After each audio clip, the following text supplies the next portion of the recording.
You can't properly. How often you can switch. So still day one, we'll start part two. Yes. Well, exploiting the systems, and we don't want to. I want to skip ahead to day two stuff when I still haven't finished day one stuff. Does that make sense? And a big part. And it probably won't be as long of a stream as yesterday because it's 9 something already. And I do want to try to be on earlier more often. For your org. So we're adding another. So I feel like the latest I'm gonna be on is like 3 hours from now. Tags. If you were here yesterday, you remember they covered tags, so you know how this is new. So the org leader will be able to set a tag for the org. It is the way. Thank you. And this gets appended to the name while you're representing. So you can easily see who is in which org at a glance.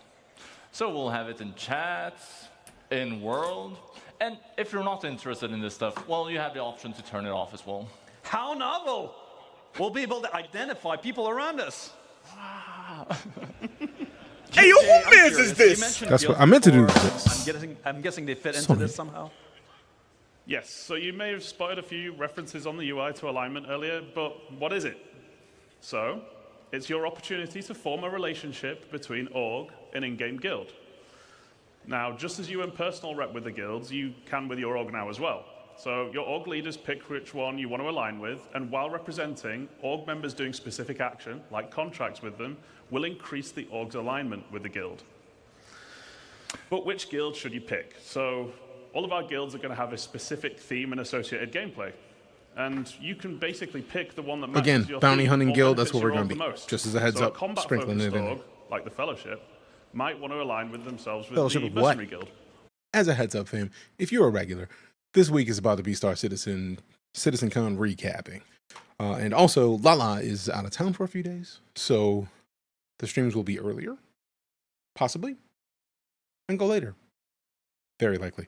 Back from a warm, wet kiss on the cheek. Unfortunately, it's not going to be from me, so keep an eye out on chat. Don't ask anybody for it. If somebody offers it, that's yours. You take it, but, like, you know, if it happens, it happens.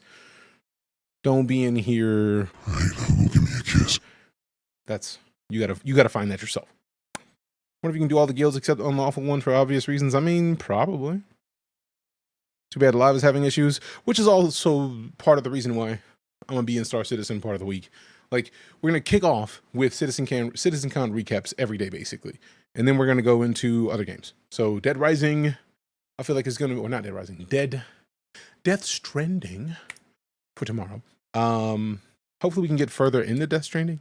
And then Tuesday will probably be A Quiet Place, because we haven't touched A Quiet Place yet. So the idea is kick off in Star Citizen, watch some of these CitizenCon recaps, and then slide into the game we're going to be playing for the day. If you do watch Squadron 42, watch the YouTube video, not the one off CitizenCon.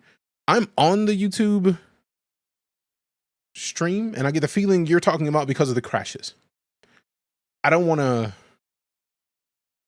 sugarcoat what's going to happen. So I want to watch it as if I were streaming it when it happened. I hope they didn't change this video personally. I hope the live stays what it is without them having edited it, because I prefer when we put it out there, like we tell new people to Star Citizen all the time, it's bugged. It's buggy. It happens. Plus everything stopped playing. It's buggy on occasion, Logan. I feel like that's a lot of people have had that issue. But the game is alpha. It's going to get weird on occasion, but it is still enjoyable if you can get past some of the bugs. I feel like when that happens, I typically bow out of the game for the day because the servers are not the best. Now, what I do like is that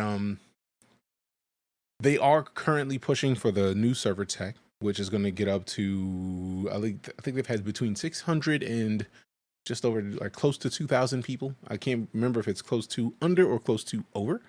But yeah, that's the thing. So I'm gonna teach me how to play because it looks amazing. Oh, Logan, that's actually one of the things that they talked about earlier in this presentation that we are in the middle of, that we ended the stream in the midst of, because like I wanted to make sure to get off to spend some time with Lala because Lala was leaving today. But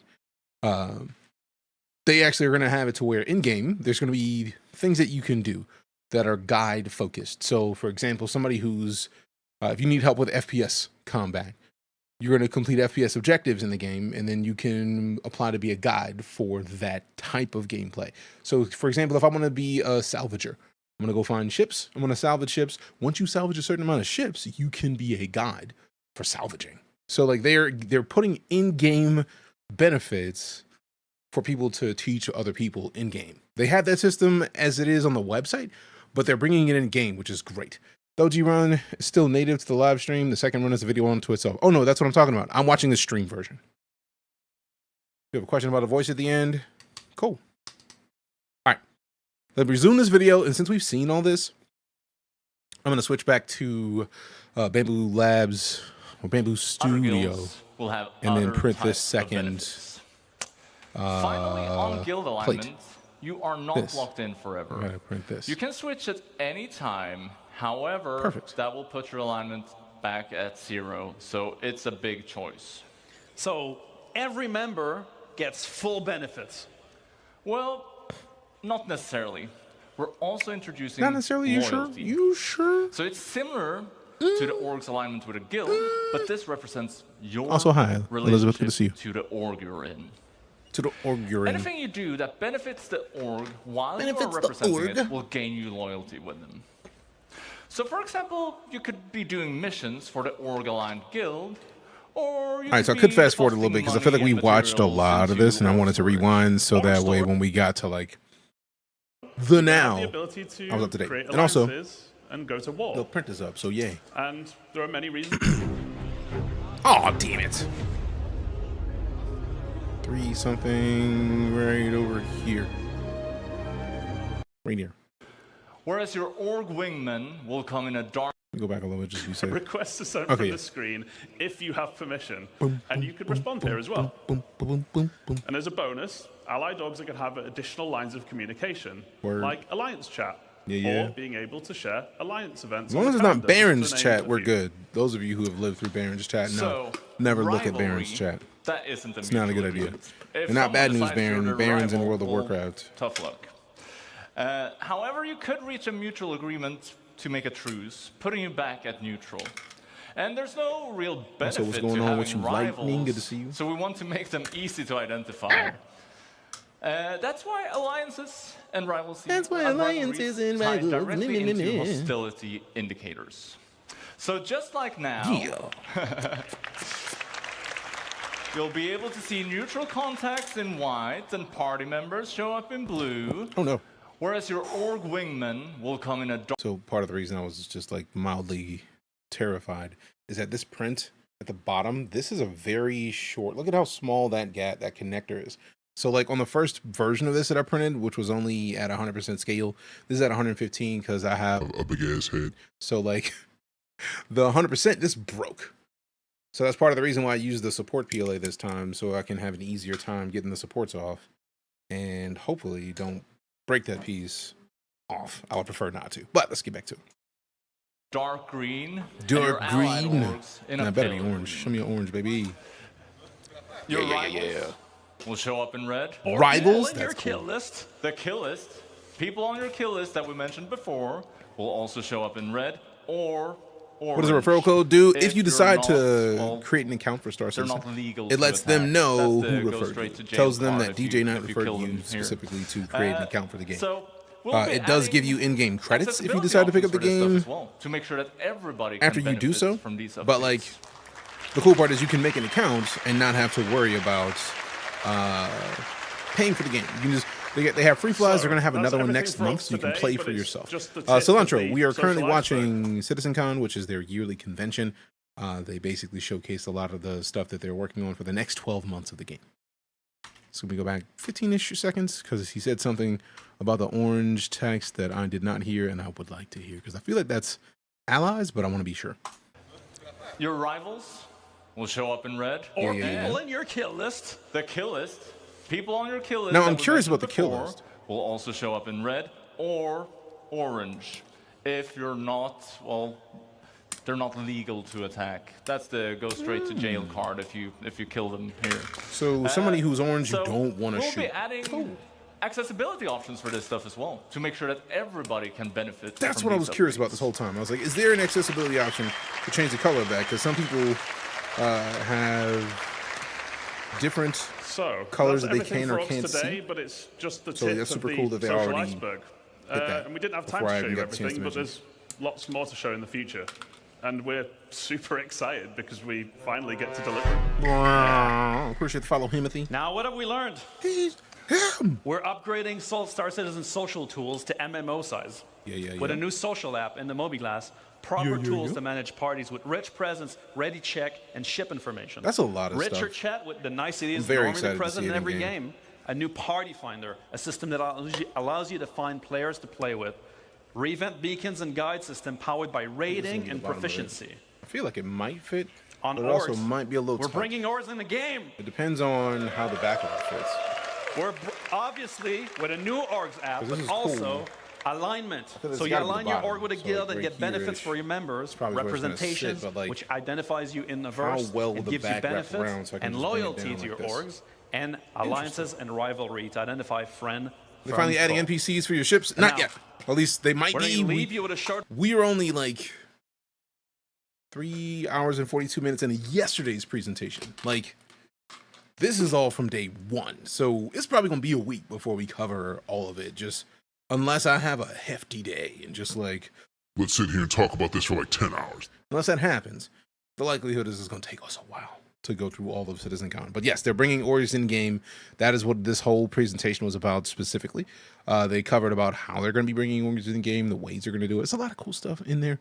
And there's going to be like guilds in the game. There's like 6 guilds, I think they said, that you can align your org with.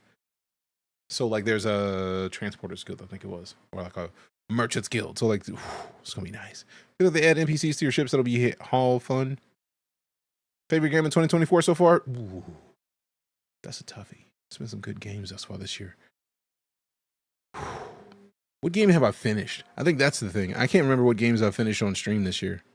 And that I feel like is a pretty good sign of what's the best game of the year. Because there's a lot of games we start, you don't finish all of them because what is free time?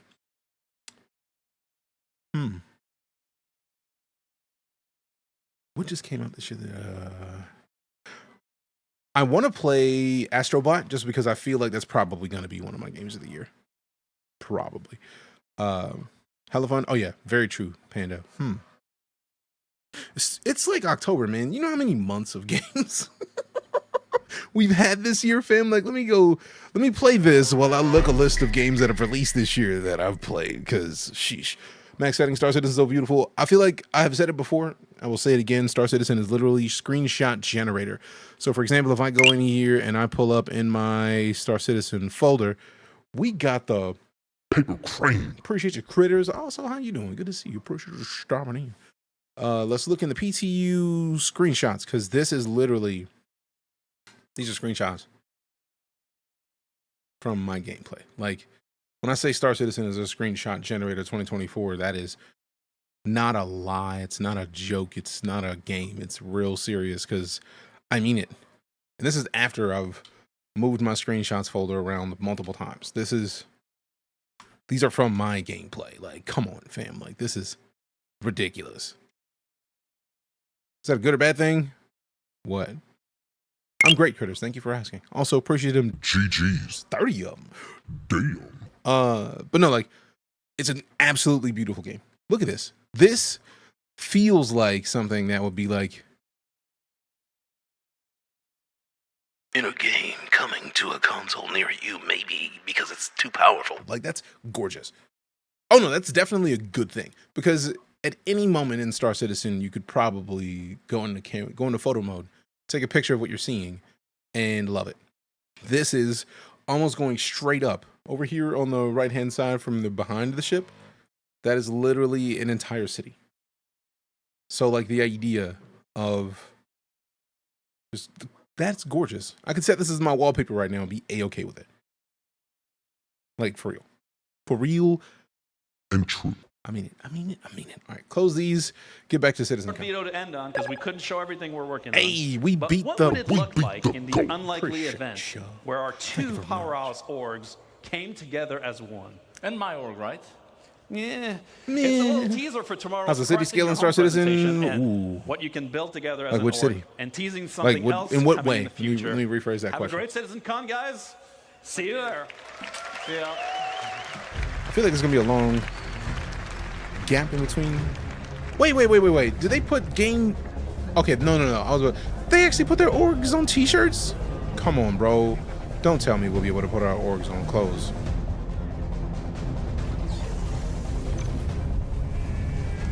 What?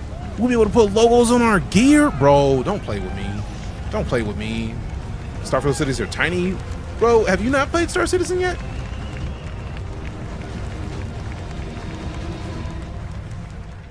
I thought you had played Star Citizen. Star Citizen cities are huge. This is the way. It is the way. Sometimes it's just the simple things, isn't it? And on ships and vehicles, that's Put that flames. crap on a shirt. All right, so we're at our midway point of day one, guys. We're going to take about a 45-minute to 60-minute break, depending on some technical stuff that we're going to figure out backstage. This is your chance to go get some food, go to the bathroom, stretch your hammies, whatever you entertain yourself for the next 45 minutes. But come right back. We're coming back with the cosplay contest and then 2 presentations. I promise it's only up from here. I like the idea of the cosplay contest. We're going to skip that because we're watching the recaps. Why don't you join the game and show everyone all the game? Oh, we play Star Citizen regularly, Santa. Like, regularly. I think it's only been like 2-ish weeks since I last played, and that was purposeful because they put out a patch. I saw in the public testing they they put locks in, so I was like, bet.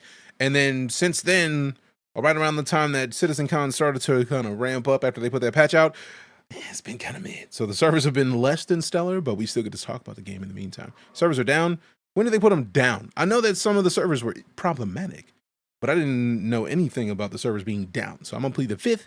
If you say so, so be it. The only one might be a small city. Aquila's barely a town. Oh no, you're talking about Starfield cities. Star Citizen cities are wild. You can get out of bed, etc. No, Star Citizen cities are way bigger. Like way bigger than Starfield cities. So that's 3:45, which means at 4:30-ish is when things kick off. I do like the fact that they have a scale. Movies that you might have seen their stuff from is The Force Awakens, where they made a lot of the Stormtrooper armor and all their weapons. And that's what's up for that movie. It's actually an hour. All right, cool. Good to know. Galactical game package. Ooh. Her ink is tight. I didn't know she had a Triceratops on the arm. That's what's up. All right. Are you guys ready to see our For half a second, I thought that was a side today? up. I was like, huh? Okay, I like these. I like these a lot. All right, fam. So, am I making a suit of armor for Star Citizen for next CitizenCon to show up as in cosplay? I'm curious. What's the referral code do? If you decide to grab Star Citizen, or not even grab it, if you create an account that puts a number next to your name, or my name really, that says, hey, DeejayKnight told one more person to sign up. And if you sign up, you get 5,000 in-game credits once you buy a copy of the game. But they do have free flies. So every 3-ish months, they let people who don't own the game hop in and play. So that's pretty fire in my opinion. So create an account, use that referral code, let them know who sent you to create an account. And when they let everybody play next month, you'll be able to see for yourself. And when next month's free fly is going to be the Intergalactic Aerospace Expo. So they basically go by manufacturer. And during, it is not 3 months of gameplay. It is basically, that is when you buy the game. If you decide to buy it at any point, you get credits. In the meantime, you have an account. So when they do the free flies, which I think that one's going to last 2 to 3 weeks, you'll be able to play that whole time without having to do anything as far as like buying anything. And basically every day you go to the convention center and it will let you rent ships for free so you can try them out. They already have an account from years back, but I'm mistaken. I'll use that link. No worries, fam. I was answering a TikTok question, so you gravy, fam. And also I see like people have basically in unison been like, yeah, do that. Do that, do that, do that. All right, so, ooh, whoa. Oh, this is one of the booth checkouts. All right, bet.有15个人左右，然后我们 Damn, is that an interest? It can't be an interest. Isn't it? I don't know. I don't think it is. I don't think I've seen that in game. Retribution, C-Class. That is huge. Sorry, was that 15 or 50? 15. Still a lot of people. That's still a lot of people. Ew, As you can that's see, wild. there's a lot of detail in here, so that makes sense. They have another one? So yes, really. So for the odds that actually will come back, it will That be looks so like good and exciting. Is that Port Olisar, bro? Absolutely. Or not Port Olisar. I hope so too. Seraphim Station. There we go. Right. 2. What did you say about the 2? There it is. Perfectly timed. We have the first of 2 amazing presentations. This next one, Dress to Kill, is, well... Also, I appreciate that like on the video nightcap. Appreciate you, man. Who remembers That's Port Olisar. CitizenCon 2016? I remember. It was my first CitizenCon. Please welcome to the stage. Who is it? I can't see it. Oh, no, it's wow, his y'all name gotta on there right now. Show me his name. That sounds like disco. That sounds like a thing disco would do. Nick Beers! Fancy.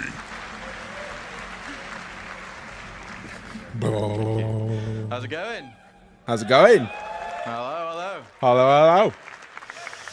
So my name is Nick Pearce, like Joe mentioned. Hi, it's Nick. my second CitizenCon, but it's my first time presenting, so I'm very excited to be here. And just on behalf of myself and the team, thank you so much for coming to this presentation. Thank you. With that said, I'm here to talk to you about an initiative that was first introduced right here at CitizenCon in 2019, and that's adding distinct purpose and specializations to armor and clothing in our game. So let's get started. I like it. Get this. So, Star Citizen is a game about Customize almost this everything. gear. Let's we go. can do almost anything. With so many different Almost options anything. of gameplay, whether that be mining, piloting, FPS combat, or even a captain of industry.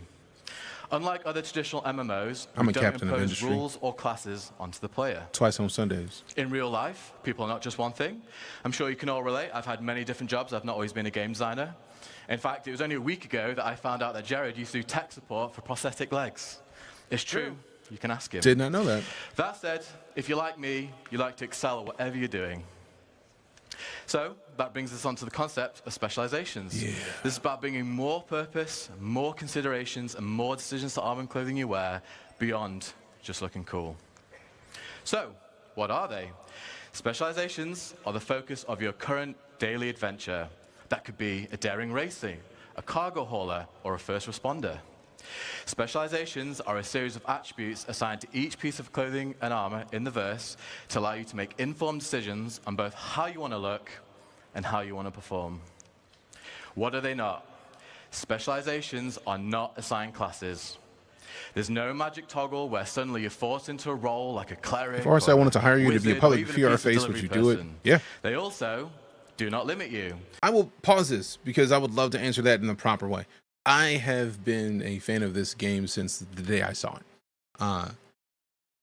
Lots of people have questions and issues about whether or not they like the game. That happens. I feel like that makes sense because of the traditional way that people get games. But I back the game because I want to see a game get made that is not done until the people who are making it decide it's done. So when they said Squadron 42 in 2026, I was like, bet. Take as much time as you want. Because I would prefer it be done than release buggy. And I know that there's a joke in there because Star Citizen is currently buggy, but it's also not done. They're adding to the game nonstop. So it makes perfect sense that, yeah, it's never going to be done. It's an MMO. That's how MMOs operate. But what is there, I highly enjoy, and I want to see it continue to get made. So, yeah, happily. You can still do almost everything in any armored clothing you want. You just won't do it as well as you could have if you had specialized. Why are these necessary? Well, specializations enhance gameplay depth. They add a level of roleplay and immersion. Specializations can provide a sense of ownership of your playstyle. At its core, SC is driven by choice, with specializations offering a deeper layer of player options. And that's the option to excel, to fool around, to min-max, or give yourself a unique challenge.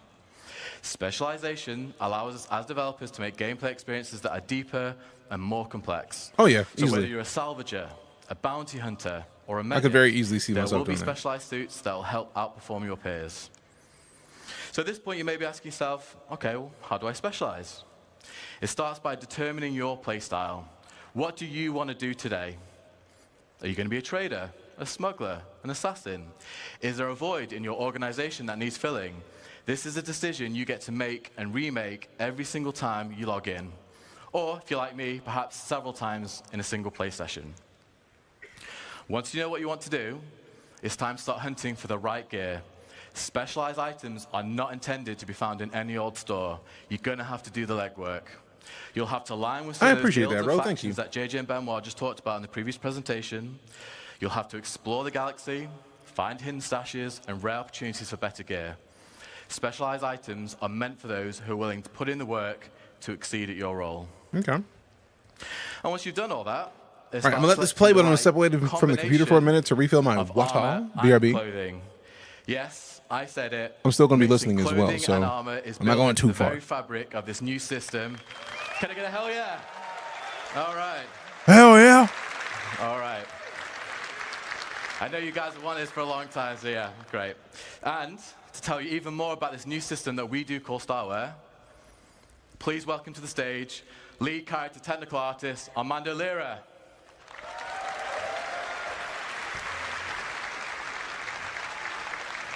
Watch it, bro.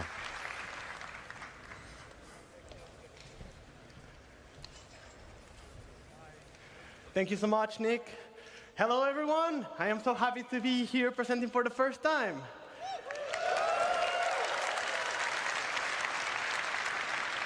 How cool are specializations? We are sure you'll enjoy finding the best combinations for your playstyle. And for that, we had to create a system that gave you all the freedom that you deserve. It's something that I am sure you've all been waiting for so long. Starware. So if you're... Are you tired of choosing between clothing or armor? Yeah. So finally, you'll be able to mix and match. Starware is fashion that meets purpose. As specializations provide you with a multitude of stats to combine, you'll also be able to choose the visual style that you want. First time watch, Dirty. But beware, with added options also comes the responsibility of choosing the right combination for the right situation. Let's look at some of the possibilities that Starware will be able to provide you. Okay. They're going a little bit more in detail than about clothes from what it looks like from last year. It seems like they actually have them done this year, which is super interesting. Hey, the Parasite helmet, I see that.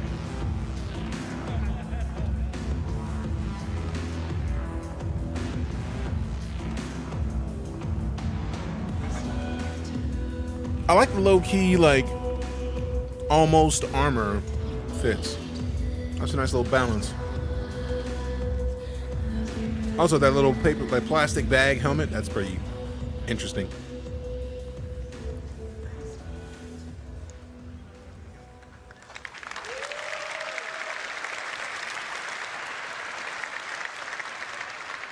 As you all saw, the possibilities are huge. Like, have Oh, you wow, ever wanted to Thundergirl. put on a jacket on top of an undersuit? Yes. Yeah. How about an armor on top of a sleeveless shirt? Or That's even pretty without no funny, the shirt idea of at all. that. Like backpacks on clothing? Yeah. So Starware allows more customization than ever. But be careful, certain gameplay implications will still be true. You won't be able to go into the vacuum of space without a space-worthy undersuit and helmet. And in certain planets, you'll need a breathable mask or helmet to survive. I hope you guys are excited about this as much as we are. And we've heard what you all want, and we're making a system to bring it all to you. Okay. I'm with it. But that is enough about Starware for now. Let's go back with Nick Yeah, and let learn him more do it, about how Thunder. Starware and specializations will improve your gameplay. I hope everything's all right Well done, bro. with their dad now. All right. Thank you, Armando. Some nice dancing as well, by the way. So as you can see, the Star Wars system is about adding function to fashion. We are still Star Citizen, one of the best looking video games out there, but we're always going to make sure that you look your best, but now with added purpose. So to recap, we're going to go through adding intent and purpose to all our clothing and armor sets. Sheesh. As designers, we really want the visuals to match the stats that our great suit, character helmet, art good team leather have coat is made. all I need. Fair So, enough. for example, if a pair of pants look particularly armored, chances are they'll have modest damage mitigation to match. Many armors will be specialized for distinct use cases. Currently, we realize right now bigger is generally better when it comes to FPS armor, and we know that shouldn't always necessarily be the case. There will be some armors that won't have EVA thrusters built into the suit, so you lose EVA capability. Some armors won't even be space-worthy. Specializations means getting better at certain things at the cost of attributes and others. That's true. This is about compelling you, the player, to make tactical decisions for every situation you may find yourself in. So now let's look at some practical use cases for the Star Wars system. Whilst all our armors are becoming specialized, let's take a look at a select few, which I will add are some of my favorites. We are going to assemble a team to tackle one of Star Citizen's most anticipated adversaries that you will get to meet later on. Let's meet our first specialization.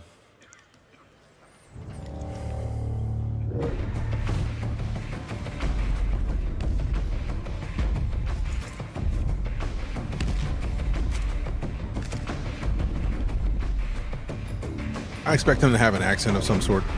The leader.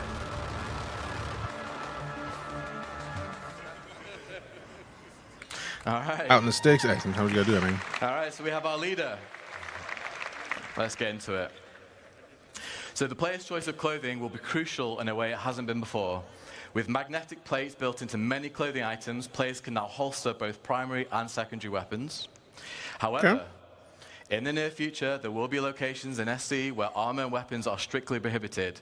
Clothing allows the player the opportunity to access these restricted areas without needing to change.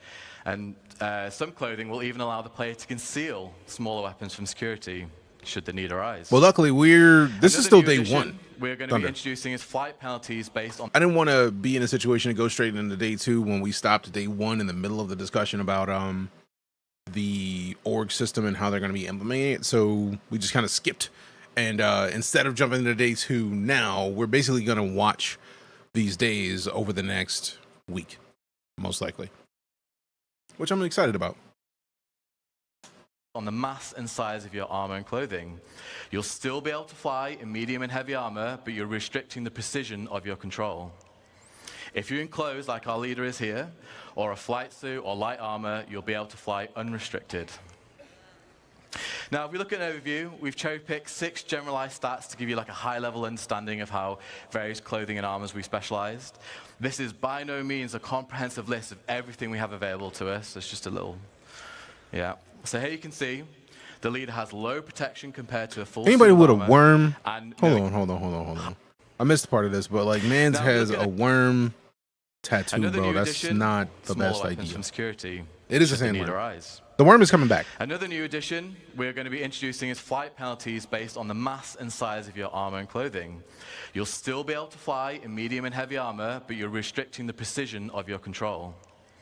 If you're in clothes like our leader is here, or a flight suit or light armor, you'll be able to fly unrestricted. Now, if we look at an overview, we've cherry-picked 6 generalized stats to give you like a high-level understanding Elaborate of a how little bit. various clothing and armors we specialized. You might think that. This is by no means a comprehensive list of the game is everything we have elaborate. If available you to think us. it's a con, then it's up to you. Have that opinion. So here you can see the leader has low protection. Reminds me of the Doom compared to survival full games to suit get done armor half decent. and I'm gonna try it. EVA Same. capability for obvious reasons, but has great movement, low emissions, allowing them to blend into bustling cities and stations. The leader really excels at freedom of movement here. Let's meet our next members.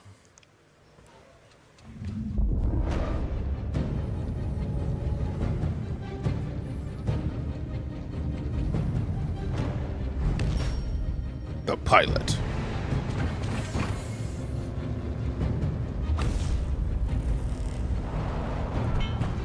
And driver. Hold on. Hold on for a second. Let me. Okay.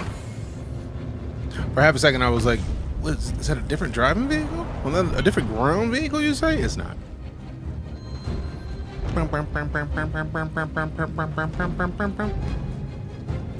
I like the driver fit though. For real, for real. I'ma kind of need it. Okay. So here we have our pilot. If you remember, back in 3.23, we introduced our first specialized helmet visor, the combat visor. I was actually wanting to elaborate. I mean, fair, but also the game is elaborate. When did they ditch that side pocket system for the clothing they had last year? I get the feeling we're going to find out in this presentation. On your HUD. This is our pilot visor, which allows the wearer to link with their ship and cast MFDs directly into their visor. Damn. This provides the pilot with all the essential data like ship health and shields, so no longer will the pilot need to break concentration during an intense situation to look down at their MFDs. Again, like the leader in this situation, there'll be no penalties to flight, plus with added G-force resistance, the wearer will be able to get the most from out of their ship. So if we look at the pilot stats, they have fantastic mobility. Like I mentioned, great G-force resistance for when combat takes them to the limit of human endurance. And finally, this suit comes with the best EVA capability in its class for when remaining in your ship is no longer an option. Okay. So we're going to go first. Yeah, it does look like that a little bit. The racing flight suit. This is what our driver will be wearing. This suit, unlike the pilot flight suit, has features which are more streamlined, which allows it to have truly unmatched G-force resistance for the hardest corners on the most challenging of racetracks. It also offers great oxygen capacity and thermal protection for those planets with hostile environments. So as you can see, this flight suit excels at G-force resistance, but it loses its protection and has much weaker EVA capability. Fair enough. Let's meet our next team members. Also, what's going on with you today, Miles? How you doing?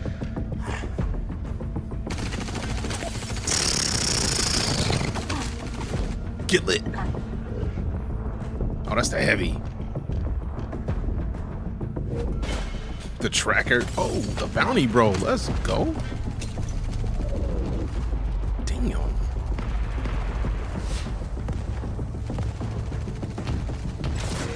Oh, hell yeah. I'm gonna need that armor immediately. Dibs. The tank, yeah. Man didn't get, he got snuffed. True facts. Oh, what is this? Is that heat sinks in the middle of the man's chest? Damn. I say damn. Okay. Here's our tank, who is wearing our heavy combat armor. Combat armor is similar to what you're used to, only we're specializing it even more for combat. So what does this mean? That is cool looking. We want our wearers of heavy combat armor to feel like walking tanks. The armor should provide needs fantastic coverage RGB for those heat sinks, right? Points they may have, and actually have a greater. I like the slim visor. That's a tiny visor. Due to its mass, the armor will also feature the strongest resistance to force reactions. So that's flinch, stagger, and knockdowns. Which brings me on to a full Rest of suit the guild stuff. I thought it was tight. If I'm excited to player see is what wearing the guilds full are. set of heavy combat armor, they will not be able to be knocked down by small arms fire. Thank you. However, as you can see here, for all that protection, coverage, and stability, we have some major trade-offs. Yeah, for You're real. going to lose your What EVA mobility? Stamina will run out much quicker, and your movement speed is severely reduced. I do like that they have 6 different things that are affected by the armor that you wear. His protection is going to be top tier, or hers. The mobility is minimal, which makes sense. The heavier your armor, the less likely you're going to be able to walk around a lot. Stealth, how are you stealthing in that? Active scan makes sense because you're a beefy boy. You need to find out where the enemies are coming from. And there's not a lot of G-force mitigation because you're not expected to move a lot and fast. And EVA mobility, nah. You're not even going to EVA in that. You're just going to float there. Which is cool that they're even making it to where certain armors don't have EVA capability. That also leads me to believe that there's a potential to get a suit of armor that is for a tank that has minimal EVA mobility. Like you might be able to get bursts briefly. So place tanks at ship breach points to mitigate boarding actions. Literally that. That actually makes it to where you actually have classes on ship. You're going to have a pilot with the multifunctional displays on their helmet. You're going to have a tank walking around being able to be ready for like a legionnaire. Then you're going to have probably the tracker in there somewhere, because if somebody boards, you need to know where they at. So good. Armors will also lose built-in EVA thrusters. It adds a lot to meaning you're gonna have gameplay to add possibilities, in additional my weight opinion, and I'm very to excited to how see you're where it wearing goes. an EVA pack. Next up, we have our tracker in the Heavy Hunter armor. This is another suit in our Heavy Armor class. However, this one is aimed at less at pure combat and more about hunting its prey. This is all the armor for you bounty hunters out there. The Heavy Hunter. Hold on, what did you say? You said bounty hunters? This is all the armor for you bounty hunters out there. Yeah. The Heavy Hunter armor has the most powerful active scan for hunting their targets. Its scanner outshines all others in locating infrared and electromagnetic emissions. Perfect for locating those targets trying to lay low, whether that be human or creature alike. Whilst it's still classed as heavy armor, it does mix things up, so it'll have slightly faster movement and mobility, but it loses the protection. You'll also be able to store more devices like deployables and throwables. So to compare the stats, whilst not as tough as our combat armor, it does gain an increase in mobility. Yep. And while its scanner is the best of This the is where I'm best, gonna live. I'm gonna live in this. The armor is also incredibly noisy and emits This powerful doesn't change the look of some of the emissions. armors we already So have, though. while I you feel may like find your the target- armors we already have, I feel like they can just classify it based on the system. Excited for the base building. I know it's there. We haven't gotten to see it yet, but I'm very excited for it. With these, there's a good chance that they'll know you're coming for them. Next up, let's look at our last additions to the team.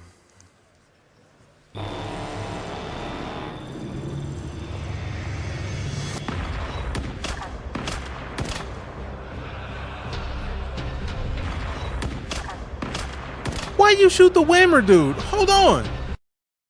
What'd the Whammer dude do to anybody? What did the Whammer dude do to anybody? Hold on for a second. We playing this at slow speed.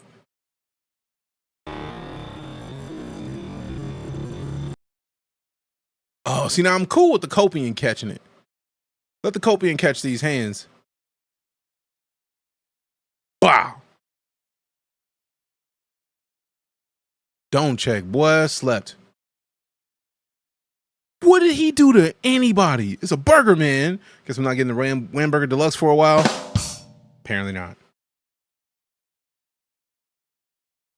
He sells my spicy pirate burgers with a secret sauce and special ingredients. Now, if he put secret sauce on there, and it's not the secret sauce on the menu, that dude gotta go. Sorry. Sorry, not sorry.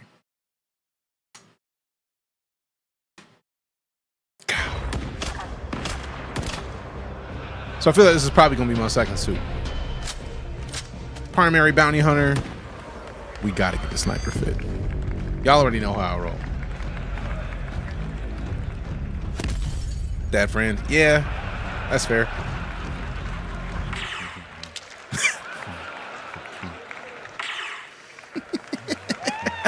Sort of wait for them to announce it's Team 42 Scout. Right. That friend was the scout. Got to be. Even Pico got it. Pico gets it every time. Brent. I can tell who the fan favorite is there, yeah. So we have our sniper, who is wearing our light stealth armor.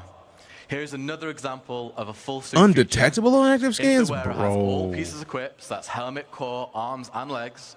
Due to its mass and the suit's material, their missions will run so low that they will be undetectable on radar. With it being light armor, it also has a great level of mobility and traversal speeds, meaning should the wearer be spotted, they can quickly escape or reposition. Hey, Brent with the follow, appreciate you. And remember, with it being light armor, no flight restrictions. So with the best stealth and fantastic speed, it's a must for any players looking to assassinate, infiltrate, or in this case, be a sniper. However, the protection provided is minimal. You don't want to be engaging in a full-on firefight in this suit. And just to reiterate, folks, as well, like great specialized armors like this one and all the ones that you've seen today, you're going to have to put the work in to have these at your disposal. And finally, surround our group, we have that one friend. Riz, top tier. Yep. We've all played MMOs, right? Yeah, I'm gonna be that dude. We all know that. Solid snake time. On a con. They know we're coming. That friend's me. No. They ignore all the rules and the strategy. They can only play for 30 minutes a week. They might prefer a bit of glint on their sniper scopes. Who knows? Well, here at CIG, we also support that friend. Gotta have so that they're top on the tier Riz. I roster mean, you too. have to. So, we have our group. Thankful for What do you Bluetooth guys protection. I think? can still listen, Be whatnot. fun? Hey, here for you, fam. All right. Hey.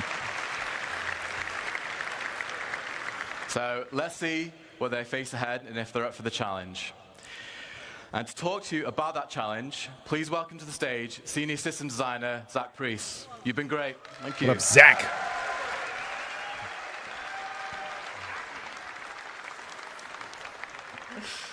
Oh, luckily this thing's only got 2 buttons. So, hello, I'm Zach Priest. I do a variety of things at CIG, but thank you, the people at the front. I do a variety of things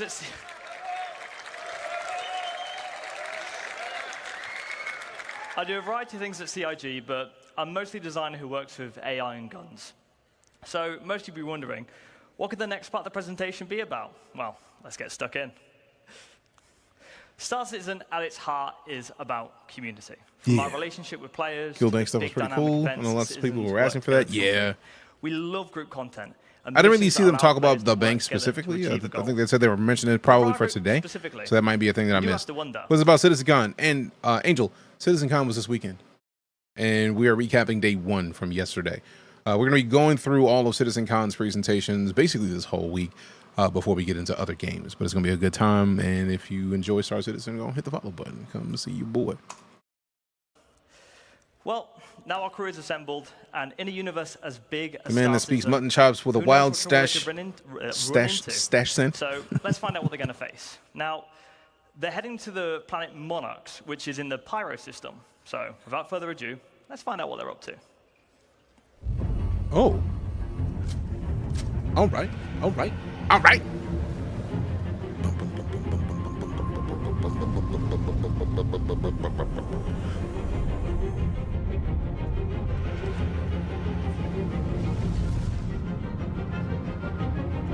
Believe it or not, I have no kids. You good? Org storage, nothing specific about banking. Okay, cool. So they went over org storage today, Delagar? Yeah. Budget price? What?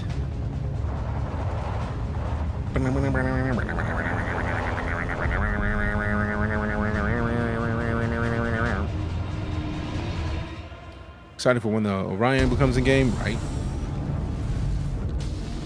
Yeah, the big old worm. I was wondering when a worm was gonna come out.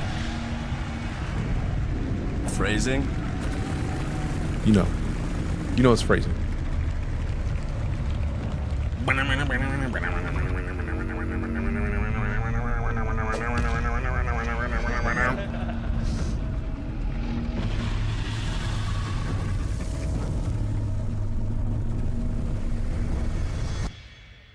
I bet that wasn't the case. I don't remember. I remember them mentioning storage, but I don't remember them actually going into depth about it. Sheesh.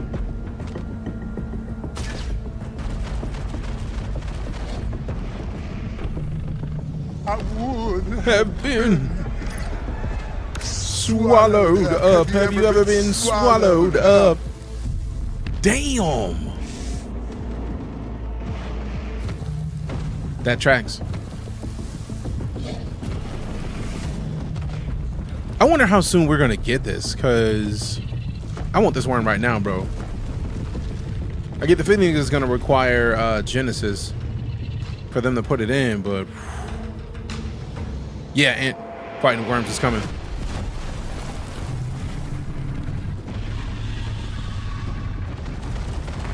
Wonders what a tapeworm looks like in your cells when they're fighting it. Man, I don't know.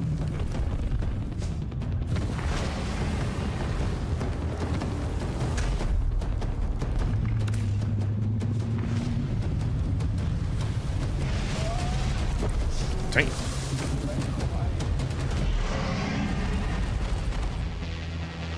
Is that a Valkyrie? I mean, it would track because a Valkyrie is a ship that you just dump damage out. Oh goodness, was that a 100-eye?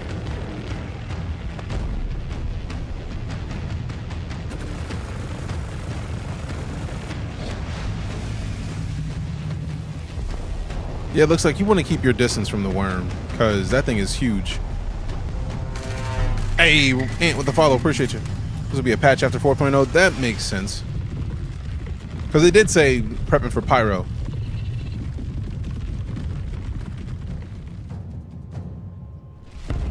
This is one of the few games that when they say actual gameplay, I believe that this was them actually playing. F8 got raked. Yeah, that is a Valkyrie. All right, cool. To shreds, you say? Indeed.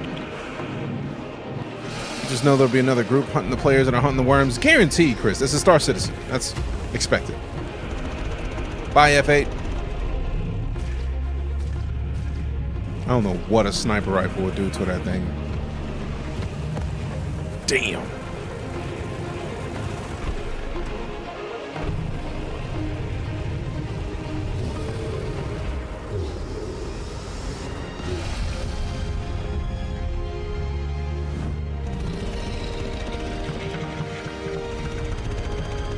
He already dead, bro. Don't crash.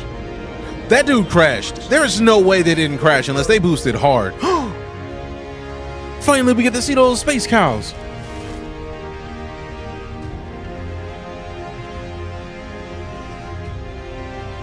Of course you would stand on top of it and flex.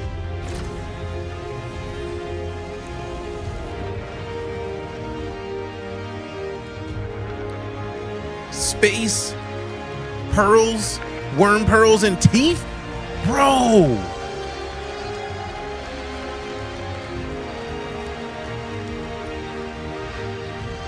Those are some gigantic pearls, man. Why should they be eggs?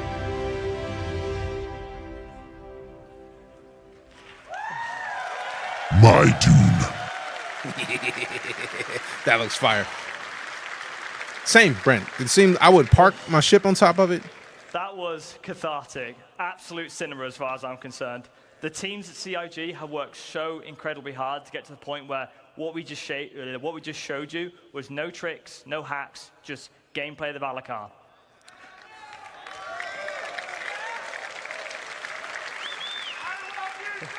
I love you too, Bronzy. I want to give a huge thank you to all the people who put in a lot of work That's to get fire. to the point where what we just showed you is gameplay. As you can imagine, all of that is work in progress. We have some good polishing to do on it, and we didn't want to hold it off. We just wanted to give you an honest view of where we are. That was from a build last week, so... What?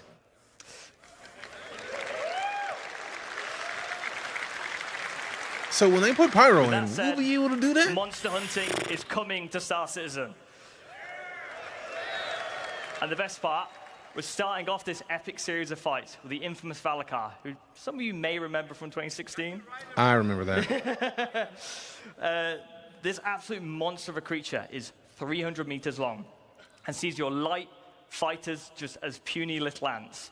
You're going to need to assemble your quickest and most nimble pilots to dodge the Valakar's range attacks, as well as your fastest drivers to bait out the Valakar from the surface, as it's the only way to bring this mighty creature out of the ground is by disturbing the surface with a ground vehicle. But how does the Valakar stack up to our crew? Well, that's perfect. Unfortunately, the Valakar stats don't really fit on the screen due to being so powerful. But for some context, it's around 150 times harder to kill than an Aegis Avenger Titan. But to be fair, it's most likely to kill you. So how does it do that? Well, the deadly Valakar has a variety of ways of killing possible threats. So for a high-level overview of the fight, it regurgitates rock-hard sand that has been compressed inside the Valakar and uses its projectile to target foes. But if something's a bit too close for comfort in the sky, it uses its ginormous body to swipe ships out the way. Anything on the ground that it sees as a threat will have to contend with its bite or its deadly slam. So, little bit fun bit of information. As the Valakar becomes more injured, it will retreat back into the planet's surface, and you'll need to make sure that your ground vehicles stay alive or have backups to bait out the creature again, as well as keeping it interested. 500,000 HP. The big question... That tracks. In a game like ours, how are we going to communicate the health of this creature? Well, things being physicalized is at the heart of Star Citizen. And we know how much of a large fight the Apex Valakar is, and we need to communicate that in a diegetic way. So you'll see here the Valakar's health from 100% to 1%. You'll see its skin getting more battered and bruised as the fight progresses, to give you an idea of where you are and how close you are. So the nice thing about this, it communicates the Valakar's health without needing any That would be UI great or if health you bars. could get It swallowed by purely keeps it. you immersed in the experience. So, number one question, why do you want to kill the Valakar? Well, because it's fun, but I know you sweaty gamers, so it's got loot, also known as harvestables. The Valakar has two very valuable harvestables. Firstly are its pearls. You'll need to mine growth guys in in the a mountain, variety yep. of locations of Looks like a Valakar tongue. to reveal these pearls. Or and once doesn't you've have a tongue. destroyed the growth Lips. skin, you'll see disgusting squidgy innards. But next is its big apex teeth. These are within its mouth, and you'll need a very strong tractor beam to be able to yank these things out. And these harvestables will not all come out at the same quality. So you'll be able to learn more about that and how harvestables are going to be used tomorrow in crafting your home. So a fun thing here is you'll see the character is standing within the Valakar's mouth as well. So when it dies, it keeps its collision, meaning that you can climb on it, land ships on it, and it's essentially your playground. But this really shows how big it is. But how big is it really? Well, fun bit of information. When we first made the collision for this model, Star Engine actually gave us an error saying, like, no living thing needs to be this big. You've accidentally added an extra 0 onto the size. But to give you an idea of the sheer ridiculous scale of this monster, you'll see here in Idris. Anyone who's done Xenothreat knows the game with the how update, big couldn't the play it Idris at all. is. You feel like an ant when you're in the Idris, and this I feel like makes PCU was this solid, makes the so Idris it might small. just be There's something also that's an issue Aegis server-wise. Avenger Titan here as well. But if you look So long even worm, closer, there's yes. actually a copion in this image. I'll give you a second to try Never and spot forget it. the importance of girth. Phrasing. There it is. Wow. So well done to anyone who spotted it. So it's big. So for some fun numbers, 47 it's Aegis 250 copions long, Avenger Titans long. 47 Aegis Avenger Titans long, and for our American friends, that's about 3.5 football fields. But lucky for our Copion friends, the Valakar actually comes in different sizes. So you'll be familiar with the variants we've done before with our quasi-grazers and our Copions. They're in different biomes and they have different Is that a meat aesthetics. skewers? Yeah, but it is. Moving on, We better want be able to eat also introduce different creature worm. sizes. So Also, these sizes phrasing. will have unique behaviors, animation, audio, and harvestables associated to each size. So for our first size, we have the juvenile. These juveniles will respond to stimulus such as noisy footsteps and loud mining beams. This will cause them to burst out the ground and attack anyone who's disturbing them. And you'll find these in caves near valuable harvestables and minerals. So for our next size, adults. The adult Valakars know not to pick fights and tend to remain to themselves. However, if you exterminate too many juvenile Valakars, this will cause adults to show up, which are 3 times larger and a lot more angry. Creature sizes are great because they allow us to create varied experiences as well as show you how creatures grow and evolve in the environments they live in and grow up in. Beyond that, we have our Apex, which has the most valuable harvestables and the most deadly attacks. It's also the biggest living thing in the verse so far. So, in summary, monster hunting is coming. This is the first in a large series of Apex creatures that you need to gather your crew together to take down this mighty beast. You need a diverse lineup of ships, ground vehicles, loadouts, and skill sets to take out the Apex Valakar. Everyone at CIG is incredibly excited to get the Valakar into your hands. So far, yeah. And we hope it shows that we're not only doubling down on creatures, we're also committed to bringing you gameplay experiences that only a game I of too our would scale smoke can provide. pieces of that. But that's all for the Valakar. And they better For be this on Valakar, the let's take a Pyro look at food some tour. other fauna. Now, the Valakar is very exciting, but I also want to share with you the bigger picture for creatures. So let's start with some Valakar variants. Variants so far have typically just had alterations to their loot and appearance. However, we want to go further with what variants can be. For example, what if the Valakar evolved and grew in a swamp environment instead of a desert planet? Bro. Or if a Valakar never made it to the surface and only lived in drowned caves? These are the kind of questions that make sci-fi one of the best mediums. Yes. And I can hear the questions already. What does an adult cave Valakar look like? What does an apex quasi-grazer look like? Well, it's these questions that get everyone excited that works on creatures to give you a glimpse into the big picture. All of these variances and differences and new creatures make up what we call our fauna matrix. The fauna matrix is basically our creature encyclopedia. So these concepts should show you that we want to get more weird and wonderful with our creatures. We've started off with more traditional space witcher. references like dogs and birds and cows. You're gonna need But a now we're gonna space integrate squad. things that we love about sci-fi, which is the weird and the unknown. So looking at where we're going, all of our creatures have been defined for the road to 1.0. We've ensured we've got a rich, diverse, distinct roster of creatures to make. Fam, first off, appreciate the follow, Nick. Fam, that's a dictopus. I don't care what anybody says. That's a penis with tentacles. Hey, yo, who mans is this? Bruh. Tell me I'm wrong. I'll wait.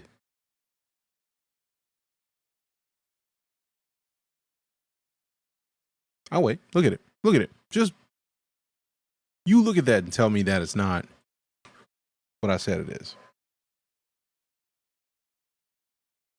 That's a penis with tentacles.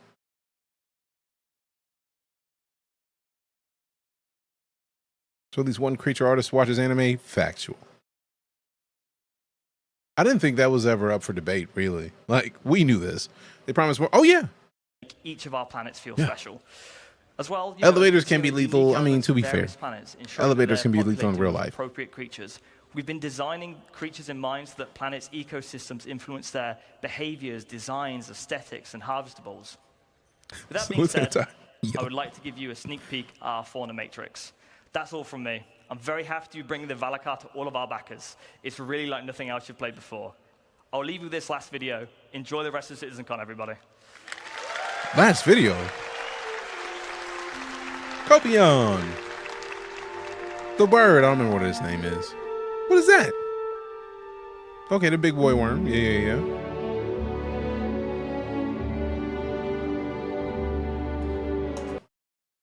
They got Swamp Thing in here, bro. Like this, there's no way that's not Swamp Thing. That's a humanoid. That's not a creature. That's a. We were just saying they were watching anime. That's somebody spinning down a fish. That is a fish dude. It's a fish dude.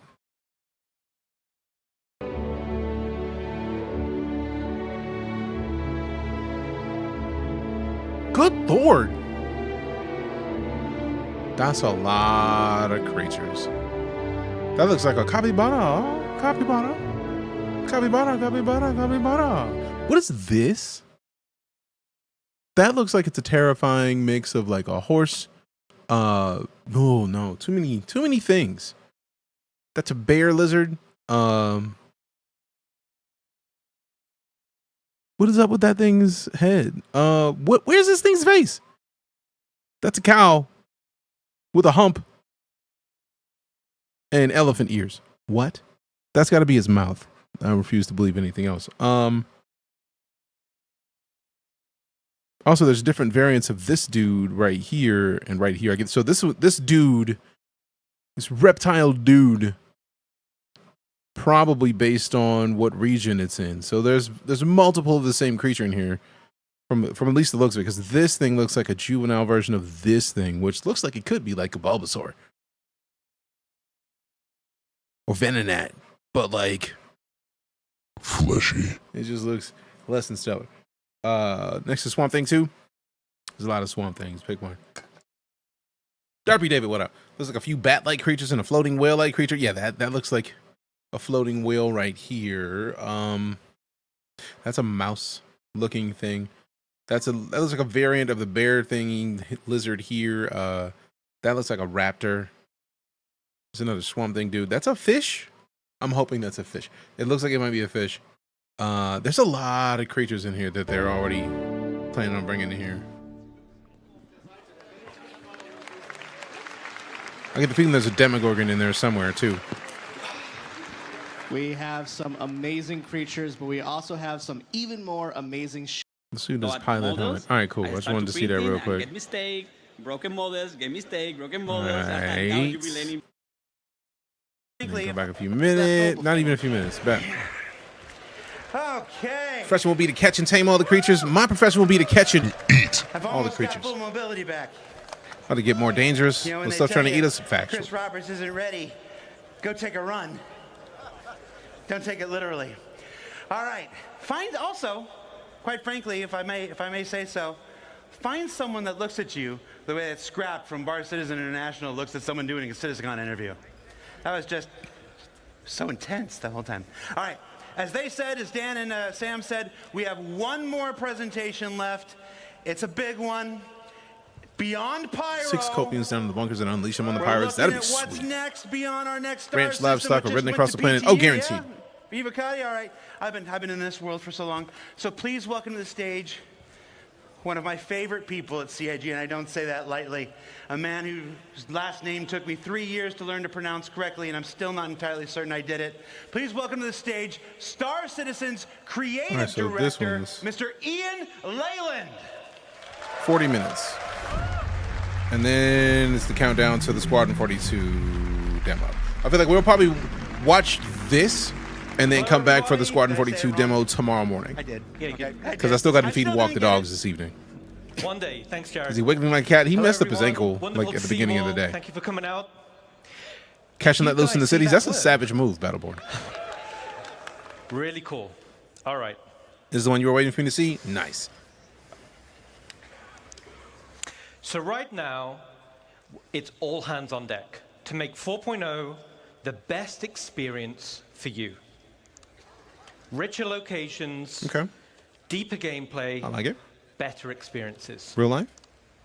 All with completely new and wonderful music from Pedro, which will create an evocative Pedro! Damn, put some and hype in the chat for emotional Pedro. Pedro's a beast. backdrop. Thank you for being always a very positive content Rich and creator, I Star have been Citizen fan. I don't get to watch your directly streams with too Pedro often, but I really for respect many what you months say now. and do. Keep up the great work. Appreciate that, Chris. Beautiful I'm music honored that you would be awaits. here, so thank you. But today, Yeah. I'm What's going to happening talk to today, you about bro? what's beyond Pyro. Good. Talk to me So about let's it. strap in, and we'll. I feel like if we get Pyro before the end of the year, if we get 4.0 before the end of the year, and it's stable before the end of the year, that puts into perspective a lot of the stuff that we got last year at last CitizenCon. Because if we get Pyro before the end of the year, that'll be the first time that they went to CitizenCon, showed us a bunch of stuff, and we got pretty much all of it before the next year was done. And that says so much about the progress that Star Citizen has had. Because think about it. I've been watching CitizenCon since 2016, which I was lucky enough to be at CitizenCon 2016. Trying to remember which ones I was at. No, Gamescom was the things I got to go to. But like, CitizenCon has typically shown us stuff that we don't necessarily get all of quickly, but they always show us the way that they're doing things. Last year, we got a lot of stuff, and we could probably go back and rewatch the CitizenCon from 2953 and see how much stuff matches up with what we got the next year, and I feel like we'd be missing a bunch of stuff. But I feel like most of the stuff that we got showcased last year at CitizenCon, and specifically the stuff that they pointed out at the end of the year in the 2020, the Disco Lando's 2020 forecast, most of the stuff that was in that forecast was in CitizenCon. Pyro is the last step from us to get all of this stuff, in my opinion, in the 2020 forecast. So if they give us Pyro, the game has progressed to a place where they can tell us stuff and we'll have it within a year. And with so much of the game being held back by Squadron 42's development process, and I still love the fact that I've been saying it for years, because when you understand game development, you can kind of piece together some informed decisions. Thank you for that, Kinsey. I appreciate you. Also, hi. But understanding how the cake is made as far as game dev is concerned, I've been saying, bro, once Squadron 42 is done, they're not firing people. They're putting all of those people into Star Citizen. Squadron 42 being feature complete, needing polish, they could take however long they want to with that. I'm cool with whatever timetable they need. If they don't release it in 2026, we're going to have to deal with a lot of naysaying. Like, we already deal with a lot of naysaying. We're going to have to deal with a lot more naysaying. And I feel like they know. So hopefully it's the beginning of 2026, like Q1, and they don't say anything about it until next CitizenCon. But I digress. Last year, they showed us a lot of new stuff. At the end of last year, they said, these are the things that we want to give you next year. And if Pyro drops before the end of 2024, that will be the first year that they gave us a lot of information and followed through on all of it within a year. A lot of it within a year. And if Pyro drops, we will have gotten pretty much all of it And I feel like there is stuff that is probably ready for Star Citizen that they can't release until Squadron 42 goes live. But the next thing that's holding them back from giving us just waves of stuff is Pyro and server meshing. So once server meshing comes in, once Pyro is solid and stable, we're going to again see a surge of stuff in this game. Mark my words now. It's going to happen. I'm excited for it. Take a look. My name's Ian. Hold on. So let's strap in and we'll take a look. Yeah. My name's Ian. I'm the creative director for Star Citizen. And let's start by looking up into the stars and saying hello to an old friend. Hello, darkness, my old friend.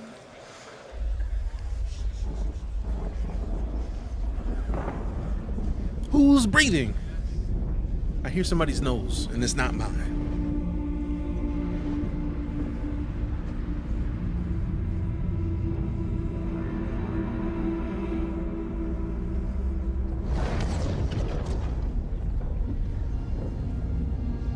Is that a Connie? Looks like a Connie. I can't figure out which one, but it's definitely a Connie. Oh, I remember this music.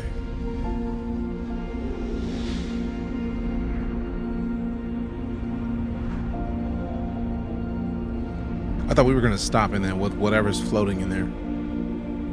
Breathing's overrated. I don't agree personally. I'm a fan of breathing personally.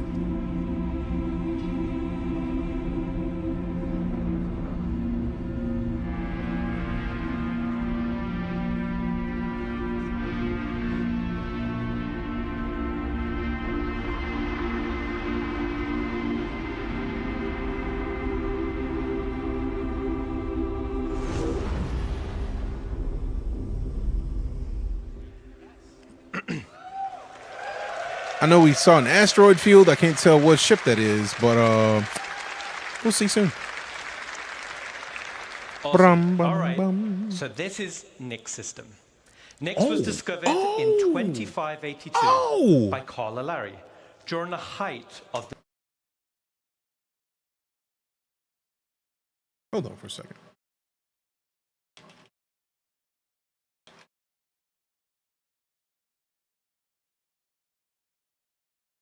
Hold on for a second. I'm going back to that in a minute, but like, we got to see something. It said gray box, so it isn't far off. No, gray box means far out enough that don't rush it. But like, we got the follow from OM Effigy. There it is. So I'm not worried about any of this. Where's Stan? All right. So this is where we spend all our time in Star Citizen, right? This is where we live and breathe. The verse. We got Stanton to Magnus, Stanton to Pyro, Stanton to Terra. So I know they're likely to go through this, but I don't even want to talk about it until I go through it. Swallowed up. Have you ever been swallowed up? Okay, so Terra can also be touched by Pyro. Okay. We got Oso, Stanton, Hadrian, Castra. No. Appreciate the follow, Javier. Or Xavier, my bad. I read that wrong, like a silly human. Interesting. So you can get to Pyro from Nyx. Aha! What angle did we get into? Oh, there's jump points in the middle. I hadn't even looked at that. So that's where we're going from Pyro to Nyx. Okay, cool. That's what I needed to know. Because they wouldn't show us a star system that wasn't connected to one of the other star systems. That doesn't make sense. That would only be getting people excited for nothing. There it is. So Nyx's jump point is way out from the rest of the star system. Interesting. You're gonna need a hefty ship just to even get to this point. Jump gates will be 3 different sizes. Nice. All right, cool. I just needed to see this to see where it connected. Is it connected to Pyro or is it connected to Stanton? And now that I see that it's connected to Pyro, I feel like there's no way for it to connect to Stanton. Also, I didn't know it went out this far. I would have never thought to go out that far for a jump point. That is wildly impressive. And it looks like this is also a huge jump point. All right, cool. We can now get back. And yes, I did have day 2 pulled up because day 2. We're not going to watch it today or tomorrow, but there. The newly formed United Empire of Earth's territorial expansion. Its most defining feature, and the source of its name, is the sprawling black dust cloud that occupies most of the system. Death cloud. The dust cloud severely hampers visibility and can interfere with your ship's scanners. This system does, however, border with Vandal space. So, visitors are being advised there are Vandal raiding parties hitting locations throughout the system. But despite this, a small community has formed in the system, and this is on an asteroid in the belt between Nix 2 and Nix 3, and this asteroid is called Delmar.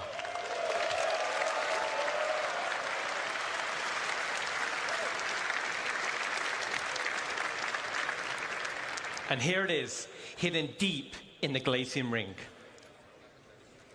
But actually, Delamar should be, and now is, an actual asteroid.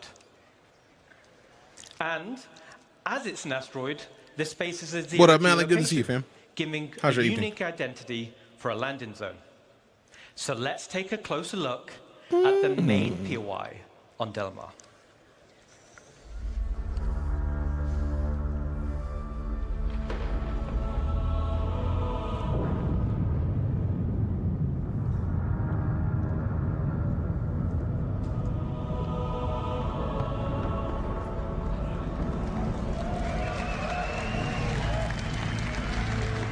Man, hell yeah.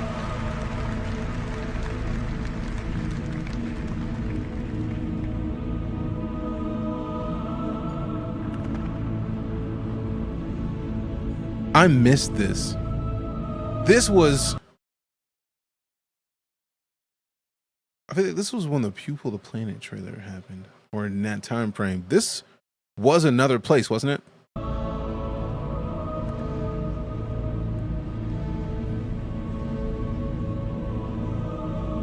This looks super familiar. This looks like a place that we've seen in game before. But then they took it out. This is important as it'll be a bottleneck for capital-sized ships jumping across the Perry line. Oh.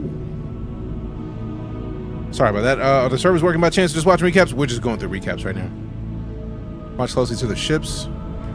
Okay. That looked like a Carrack. That was huge. If that's a Carrack, then goodness gracious. Oh, goodness. That's a Hercules, I think. And then... Is that a Valk? Looks like a Valk or a Terrapin. That's an Aurora. No. That's a different one. What is that? Is that a Starliner? Or Starfare? Right. The Starfare look that small? Bitch. All right. Bitch. It does seem familiar. It does. Awesome. The Reliance crap location. So, for all I remember... Also, fam, you know the rules. You see a check them out. Malik VR is right there. Also, let me try a thing that I haven't tried in a little bit.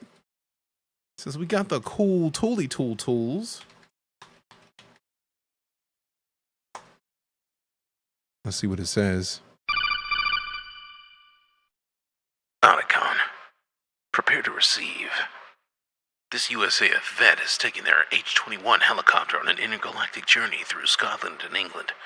From Edinburgh to Hull, they're defying gravity and exploring new worlds in Microsoft Flight Simulator. Engage warp speed.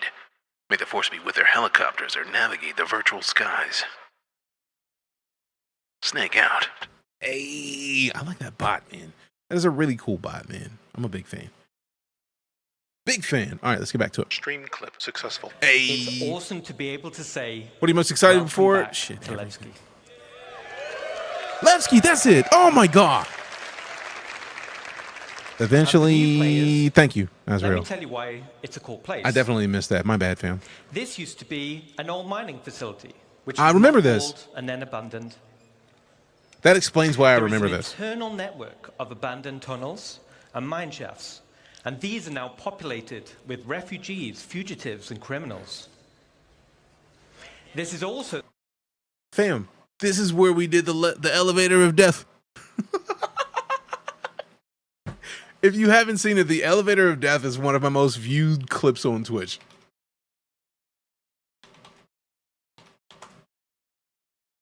Wait. Let me mute this real quick, because it's gonna... Yeah, I have the feeling they're gonna have me at the top. Let's go all time. Where's my elevator of death? Clips, top, all. We've had clips with more views than these. I don't know if I appreciate this. I feel like y'all lying to me right now. Go to manage clips. Lies beholden. All right. All time sort by views. How dare you? See, booty massage up there. Now this is not far from where that statue was. Let me go to the actual page for it. Boop. This clip was taken. That statue is on the other side of this elevator. We're gonna have to figure this shit out. I wonder if this... Are you gonna go down an elevator of death? I'll wait. I'll wait. I see the salute, but are you gonna go into the elevator of death, though? Because if you're gonna go in the elevator of death, what the fuck is life? If so many people are gonna go down into the elevator of death, what the fuck? What the fuck? I see that this guy's here. He's not jumping in the elevator of death, but he called it. And the door opened. And he didn't do it. What the fuck? Huh. So many options, so many ideas. This is fucking weird. Alright. Guys, we gotta go on the door. Did he just fucking jump down there?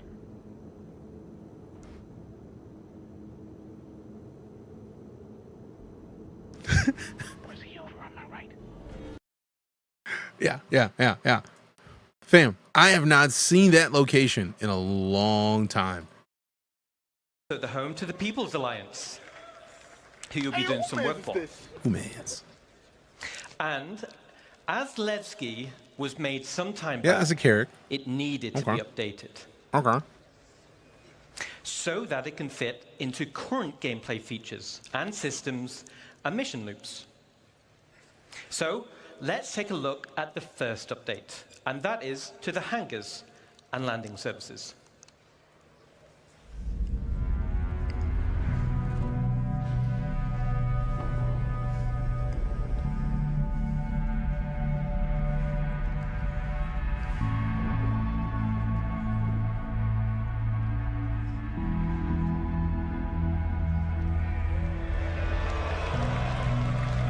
Damn. Is that the Polaris? Is that the ship that everybody's been waiting for? So I feel like everybody and their mom's been like, Where's the Polaris? Release the fucking baby, yes! Give it to me. Give me the Kraken. I need that so bad. I still don't have one. I need it so bad. I need it so bad. That's the first time they've shown us any sort of anything about the Kraken in game. It's the first time. I get the feeling that was purely for visuals, just it's far enough away where you can't tell the specifics, but give me the Kraken. All right, cool.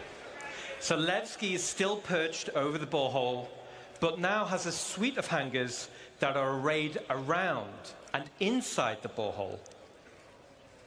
We're also increasing the quantity of hangars. This is to meet the ever-expanding players per server to remove hangar wait times. And this pass will be done Correct, for you can't be all landing contained. You zones can't. in the game right now. You can't. Increasing the number of hangars Will for be done what? for all Increase landing player zones numbers in the per game landing right zone. now. Nice. Very nice.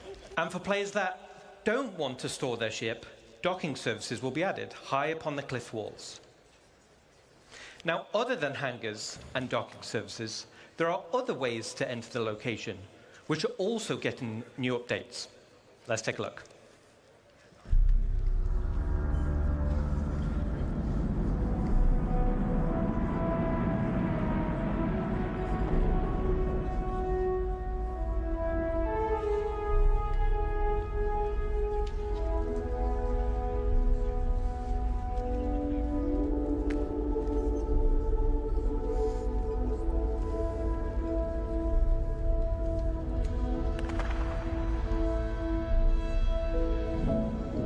I love this music, man, so much. Yeah, you do, Donovan. Welcome back. Appreciate that follow, man. The fact that they look like they're swimming. Fam, I am so excited for this because this is a straight up zero G area. One, there's gonna be like air areas. Like, you gotta go get air to even move. Airlocks, obviously, but like, I get the feeling there's gonna be places you can go to like, oh, here, get over here. Let's refill your air tank real quick. Like, is there ship theft? There was a lot of it until they instanced hangars. I feel like hangars were where I did a lot of thieving of people's ships.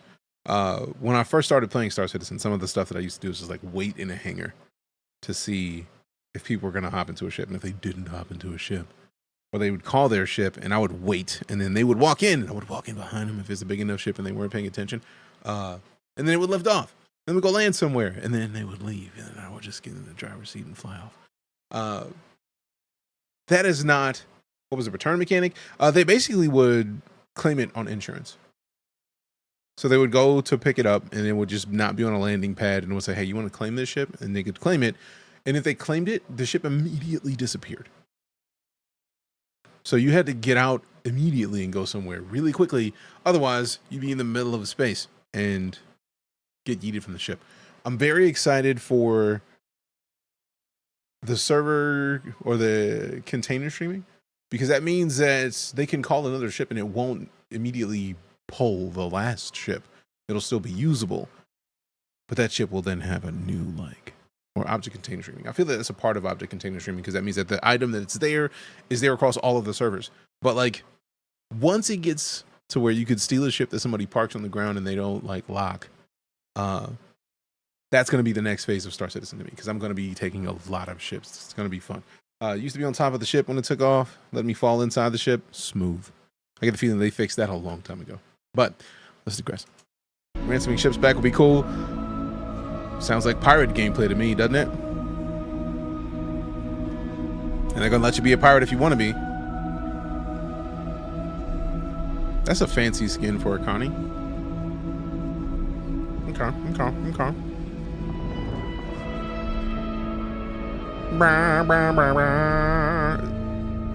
That's not the mole.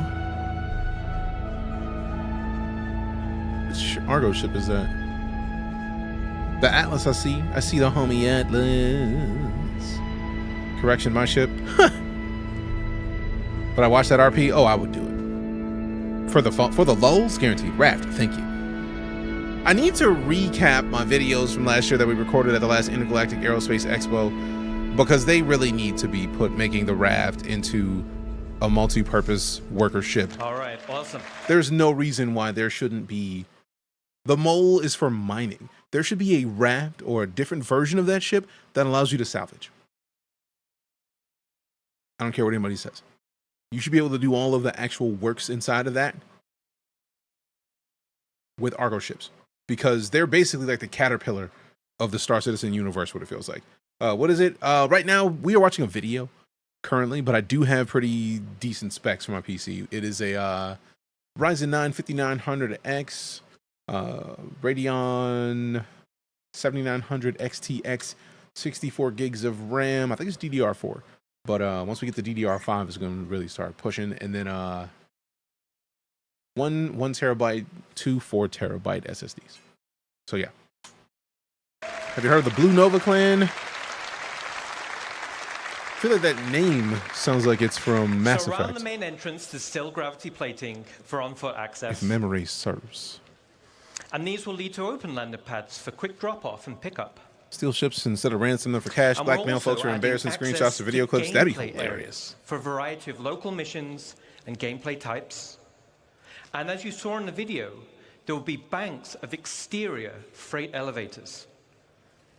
These can be used for quicker gameplay loops without requiring hangar services. Now, as this is a zero-G these can be used for quicker gameplay loops without requiring hangar services. That's cool. Now, as this I wonder if that's going to is make it change to where instead of calling for docking, you call for a pad. Because then if it's moving cargo around, that'll be easier. Or convert the starfare from a refueling ship to a mining ship. I feel like it's too bulbous for that. But shit, man, wouldn't be impossible. It's got the tanks. Just repurpose the tanks. But they definitely need to be... Argo needs to be taking over the verse with functional worker ships. Zero-G location. It also That is a hill gives that I an will die upon in this opportunity game. For another type of specialist freight services. Let's take a look.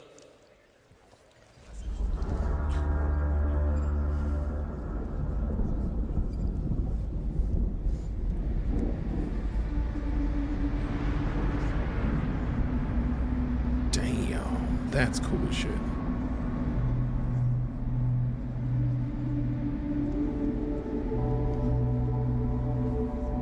There's a... Oh, crack, I'm seeing that ship. Reclaimer?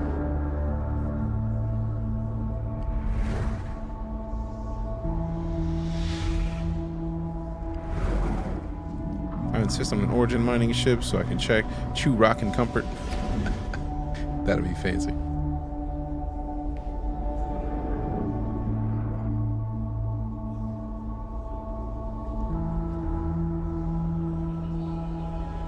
I see the hull. Yeah. Which hull is that? Also, look at the... That's beautiful.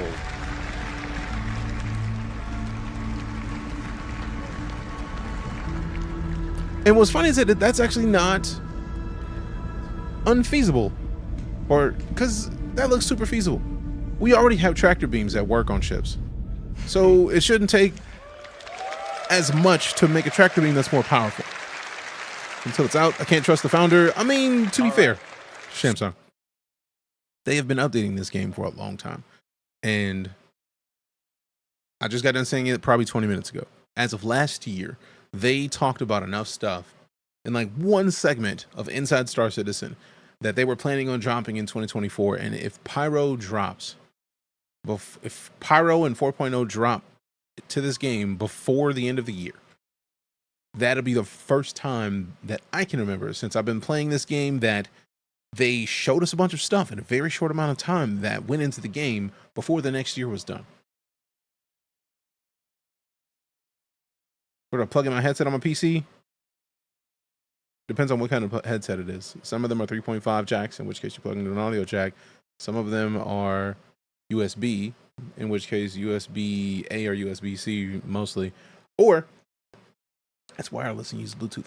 You got options, fam. Hopefully you figured it out. So first off, now the borehole goes all the way through the asteroid, which is awesome to fly through. And down at the base of the asteroid, there will be banks of exterior zero-G freight elevators. These will be priority access for Hull series ships. So for all the Hull series folks, we got you covered. That's real cool. The same functionality is also coming to space stations in both Stanton and Pyro. Damn.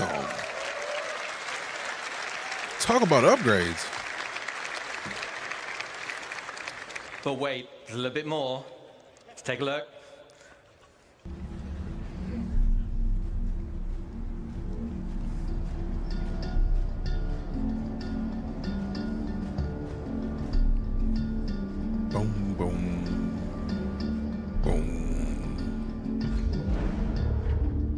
don't trust whoever was waiting.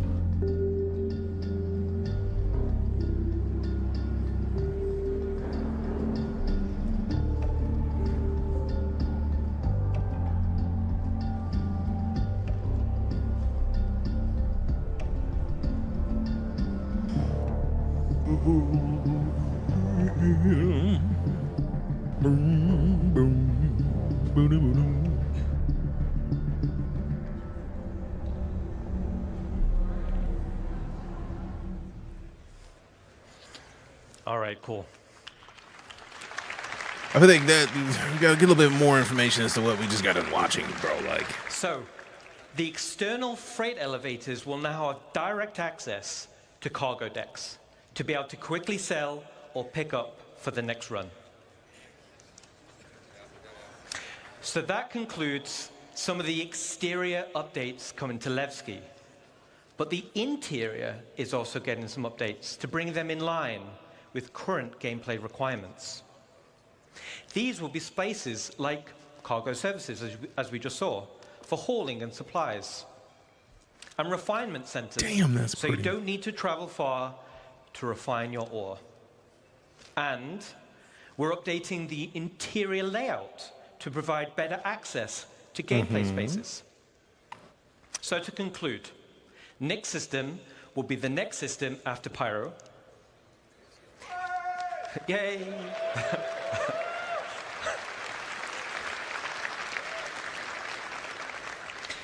Delamar is now a physical asteroid with a 0G play space. All right, not so much. And we're updating Nevsky to fit current gameplay mechanics and gameplay loops. And most importantly, we're adding local areas for gameplay content. Okay. I like local gameplay options. Hook it up. Hook it up. Now, speaking of gameplay in landing zones, let's leave Levski for now. And let's jump to Rainy Arkop, which is missing the most gameplay spaces right now. So we're continuing the Building Interior initiative. We're adding additional districts to landing zones, which are gameplay focused. Okay. These gameplay areas will interweave with the landing zone, but ultimately will be independent. So for Area 18, let me introduce you to the Municipal Works. Okay. And this will be split into two locations. The actual Municipal Works, which will be an open world sandbox area for all players, and the lower Municipal Works, known locally as the Depths, which will comprise of several instanced levels. So, how do I get to the Municipal Works? The Municipal Works is accessible in multiple places in Area 18. Some will be available to everyone, and some you'll need to unlock with mission progression. As an example, looks really good for a here's gray box. map Yeah, it does. of Area 18 Central. The idea that that's gray box, And as I they're said, further there'll along be than gray various box, access but it's good that points they're phrasing it. throughout the landing zone, and some will be easier to access than others. These access points will lead to transit systems, taking you deep into the underbelly, eventually reaching the Municipal Works. And the Municipal Works will have spaces like maintenance, filtration, and the sewer network. Oh. Which is what we're seeing here. It's a very exotic place. Exotically smelly. So down Smelling here, like it's exotic. an open world sandbox for you and other players, very similar to contested zones and pyro stations. It's an area to do local missions like exploration, repair, or even pest control. But the main purpose is provide access to the depths. And these will be instanced areas. So, what is an instance area? Well, an instance area works in the same way as an instanced hangar. And as the name says, it's a separate space for you and your group. But why do we want to do this?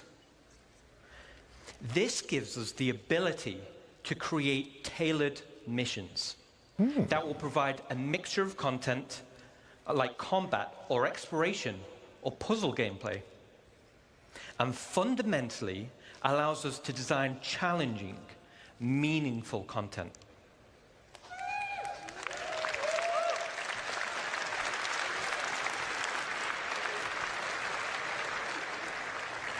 All right, so let me illustrate. Going over here, how the depths will be split by levels. Now, stay with me. NPC, we We're could gonna throw rattle in the through it sewer quick. after. That'd be So great. let's say you're in level I'm with it. B01. You're running a mission, you're having a great time with the curated content I just mentioned. But down here, you'll have to do a variety of content over a period of time and over multiple play sessions.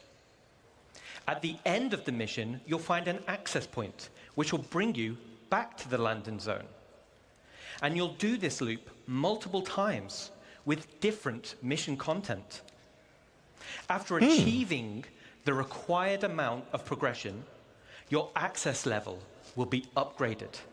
So this time, you head down the access point elevator, and now it takes you all the way down to level B02, and you continue on with your journey. Okay.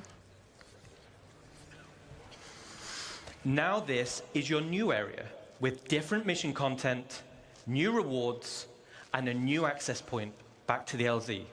The same as B01, you'll do this loop multiple times. And you guessed it, eventually you'll get access to level B03, and we continue deeper. Okay. With each level you unlock, you access new areas. Got to see a Stargate today? New mission Badass. loops. You'll access Grats. new, more challenging curated content and access better Jealousy. rewards. And this is what will form progression-based Hey, later, Major. content. Okay. Probably where you get some of that specialty armors guaranteed. Absolutely guaranteed. So as I just described was a very condensed version of an actual play sessions, but this still describes the unique gameplay experience.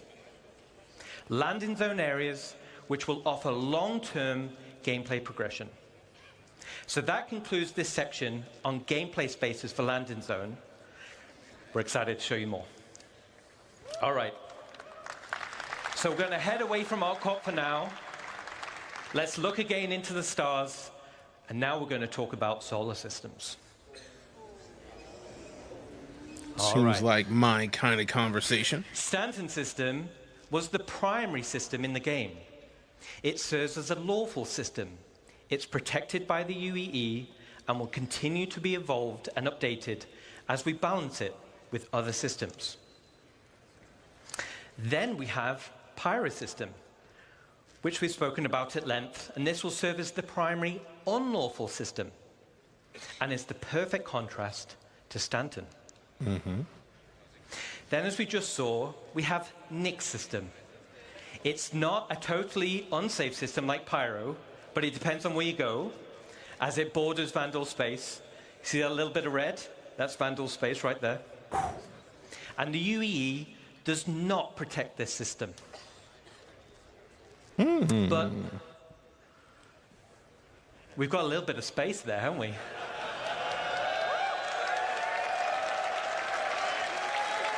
Agreed, lighting is looking real good.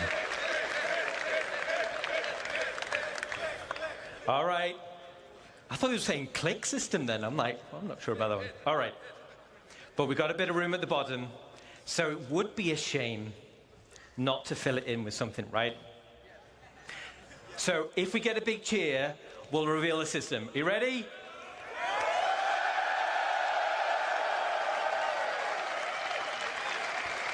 Very cool. Very cool. All right. Here it is. Oh, wait. Savagery. Absolute savagery. Okay. I'm not cheering. I'm in the house. All right. Okay. So, let's take a sneak peek at system number 4. Here it is.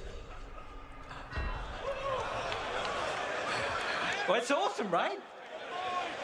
All right. No, Jokes. in order to reveal the Force system, let me take you on a little history lesson. And to do that, we're going to load up our old friend, the Galactipedia. Ooh. So, we're back in the height of the human-Xi'an Cold War. Okay. Tensions were at breaking point.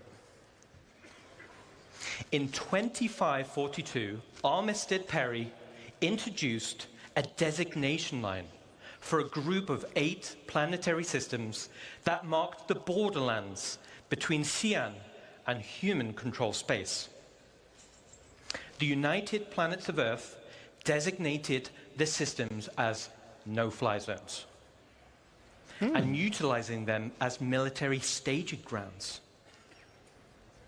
But one system on the Perry line offered a key strategic position for a potential invasion into the Xi'an Empire. And that system was Castra. Okay.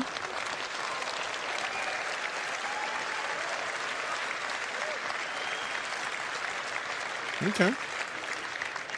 But luckily for us, war was averted, the Perry Pact was signed, which was a peace treaty between the now UEE and the Xi'an Empire, so the Cold War ended.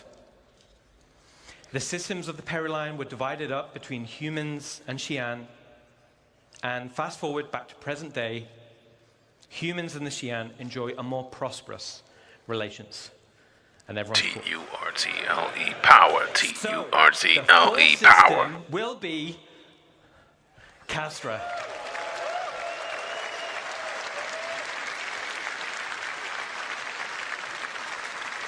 Yeah. So, we've known that Pyro was going to be the star system that we were going to get next for a long time. Like some years now. They just announced 2 new star systems in one presentation. And I'm confident that it's because once we get Pyro in, they have made enough progress with the tools to give us those. I'm going to guesstimate, like, my first thought is next year. That's too soon. We got to get Pyro in and stable. But I do feel like the likelihood of these dropping before Squadron 42 drops is high. Smaller than Pyro, though? Yeah.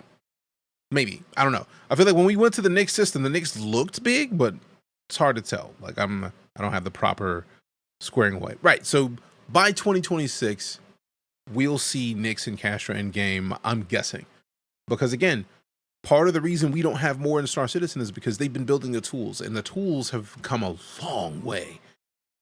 If the stuff that they're planning with the building blocks of random like clusters and sectors has progressed to the point that it is, I get the feeling we're going to be seeing both of these before 2026. Nyx next year, Castra, pretty much. That's what I'm saying. Like, we're going to get both of them by 2026. I don't know which is. Obviously, I feel like Nyx is going to be first because they had mentioned it first, but I think we're going to have both of those by 2026. Got a lot of automation refined for sure. Yeah, that's being able, like, just going through the depth that they had for like the forests. If that's what's next for the Star Engine is Genesis, fam, when Genesis drops, if the worm isn't, and the fact that they already have the worm in, and then gameplay from the worm was from multiple points of view, and then that's from a build recently? Come on, fam. We're going to have these by 2026. Pyro's huge compared to the rest, in my opinion. I feel like they've said that part of the issue with Pyro is that it's gigantic. But if you think about the way that Cloud Imperium develops things, they chose Stanton. They said this years ago. They chose Stanton because the Stanton system has the most diverse biomes in the game. Trailers just dropped. No, this is all yesterday's stuff. Genius. But can't wait for next. Same. But like, they chose Stanton because it has the most diverse biome. It has desert, frozen tundra, jungle, like all of the other stuff. Like all of the different biomes, forests. We have all of that in the Stanton system. So to build an entire star system based off that, it's going to be easy. They already have the tools. It already let them get it ready. So now they can generate a full planet of force if they want. The question is, how are they going to build the clusters and sectors with the other stuff? I feel like a lot of the things we're waiting for are probably already in Squadron 42, and we just need them to be able to use those tools for Star Citizen. Realistically, they probably already have them in Squadron 42. And they're just giving us the stuff they've been working on in the background because they can't give us everything at once. If they told us about Nyx and Castra before Pyro got into the game, do you know how many people would have pitched fits? It would have been sky high. So I get the feeling that all of these systems are in Squadron 42, and we already know that the Vanduul are going to be fought in Squadron 42. So we likely have the system that you jump to. We have the Vanduul system over here behind my head. If we know we're going to fight the Vanduul, we're likely going to go to their house, which means chances are they already have all this in Squadron 42, and they can't give it to us because they need the progress to match what we have hands on and what we can directly connect to with our thought processes. So, like, many people have already played Pyro. They let people play Pyro last week. We got a whole food tour from Pyro that we recorded a year ago. So, like, when Pyro drops and server meshing is functional, these are not going to be too far off. Nyx and Castra are not going to be far off. How are you feeling about CitizenCon? What are you feeling so far? Yes, excitement. They were just waiting for the stuff to do it at a scale for MMO, pretty much. History lesson's over, so let's jump in and find out a little bit more. All right, so we got about 10 minutes left in this, and then we'll be sliding for the night. Here it is. Castra 1 is a dead, coreless planet because it's too close to the sun to be terraformed for human habitation. So instead, the UEE Navy used Castra 1 for target practice, giving it the nickname of Bullseye. All the weapon testing throughout the hammerheads, though, has left Bullseye covered in craters. And as you can see, it's super toxic, meaning ground exploration will require high-end environment suits. And as you saw in the weather demo, raging storms will create difficulty of access, giving risk and rewards for adventurers seeking unique minables and other items. Okay. Then we have Castra 2. The second planet from the sun is called Cascom. And this was the location of the military's staging area. Since the system was opened up to non-military settlement, it has since become a center of trade and tourism, but is still considered an Earth-centric traditionalist system, which prizes citizenship above all else. Ooh, so it's going to be hard to get in there. Let's head down to the surface and check it out. Fam, what did I tell you? They already Breaking have through the clouds, you'll find a landscape full of Great Lakes and lush crimson forests. And as you saw in the CTG presentation, you can see how we're going to make these worlds with the new technology. No, they already got these in Squadron 42, fam. Here at the highest peak, we can just make out the landing zone called Sherman.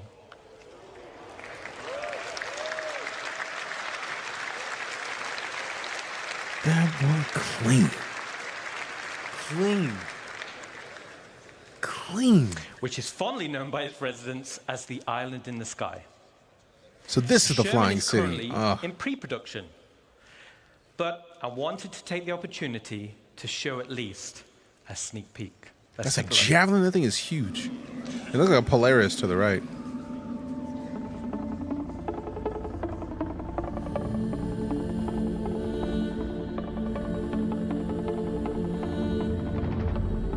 If the pre-pro actually has mountains, man, they playing with this. They're playing on this right now. That's not art. That looks like the plane. No. We just saw the. Watch these pop in, fam. They're doing this. They're doing this. They already have this. This is from. They've already made these planets. They may be refining it, and tightening it.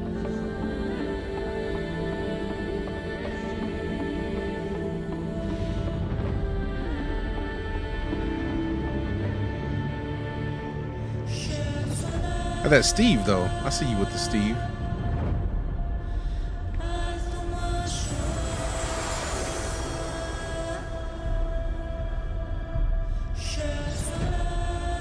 Choosing not to follow those planes was, they could have done better. I haven't watched all this at all, Didinsky. We are catching up with it right now.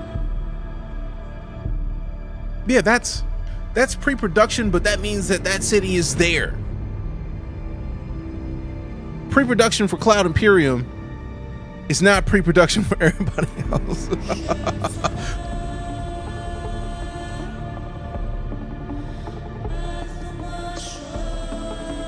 That music is top fucking tier for real.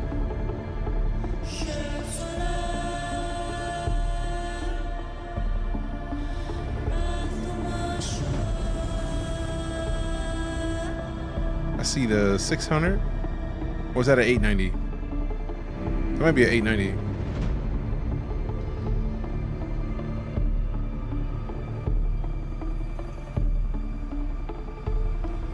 Nah, this is that is built in 3D already, fam. They're not just floating ships for nothing. That's there. Like, we can see the level of pre-production that it is visually based on this shot. Like, we can tell that that's very gray box. That's why they're further out. But like the key parts of this that they need to be able to showcase it are built. That base though, ugh. Like, look, you can tell. Look, that is the only reason this is pre-production is because this hasn't been shined up fancy, right? Like, the exterior of these buildings is straight up gray box. But man, this is the most beautiful gray box I've ever seen. You can already see a landing zone over here to the left, a landing hangar. We got the WEPs that are not necessarily functional yet, but they're there. Like, they've boxed out this area. This area is...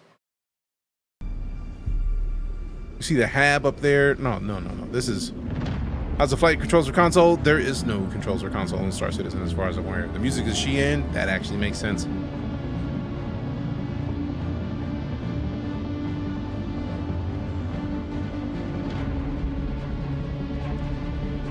That music though.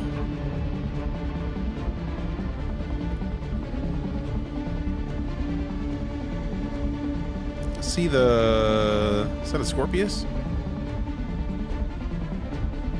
Big guns, or Zato calls them FAFO guns. Yeah, that makes sense. Hammerhead over here on the right. Okay. I wonder if that's a Steve. Or one of the Jeeps. Yeah, if you look at the size of this gun, hold on for a second. Look at this. Whatever ship that is gonna be huge. That is... It's a Crusader Hercules, I think. If that's a Hercules, this gun is far bigger than our Hercules. The barrel of that gun is the size of a Hercules. A C2? Are they not Hercules? Yeah, either way, C2. The barrel, not even the whole barrel, from here to the tip. Phrasing? Is this. The whole thing is longer than a Hercules or this a C2. That is stupid. That is stupid big. Oh, if you're talking about Starfield, the controls are great. It's an Xbox exclusive. It works great. What ship is this? Jeez Louise. It's taking up the whole docking bay. How do you expect to even get in there, bro? Like, you got to move everybody out of the way. Everybody got to move. Pshoom, pshoom. Everybody got to move today. The one where size matters, that's a jab? Jeez. It doesn't even look like it should fit. What is that a Zeus? It looks familiar, but not simultaneously. I have not seen a ton of the Zeus. Feels like it might be, but I don't know. I feel like that tip is smaller. Polaris? Okay, yeah. So it's an RSI ship. Cool. which tracks why the Zeus looks like it. They say pre-pro, fam. That is... I feel like the only reason they can say pre-pro for that is the light stuff on the outside that may not be getting filled in anyways. And... like, that means the planet is there, fam. Bro. Awesome. A bit flatter. Let me take you through some of the areas of Sherman you just saw. Yeah, do that. The dominant landmark you see in the center is Spaceport. Their pre-production of mini games found on a project. Named after the mountain Sherman is sitting on. Yeah. This is where they staged the bombers that were on active rotation, waiting on any sign of any aggression. Word. But now it's mostly a commercial spaceport. The Navy still has an airbase here, but it's a great place to see some big ships of the UEE. Word. Commercial hangars are located inside the main trench. And even though this is a converted from a naval base, it still has an impressive military flavor. And speaking of military flavor, the original AOV-9s anti-orbital cannons are still present around the defensive walls. Tell me what's your flavor. With most of them being decommissioned once it became a civilian city.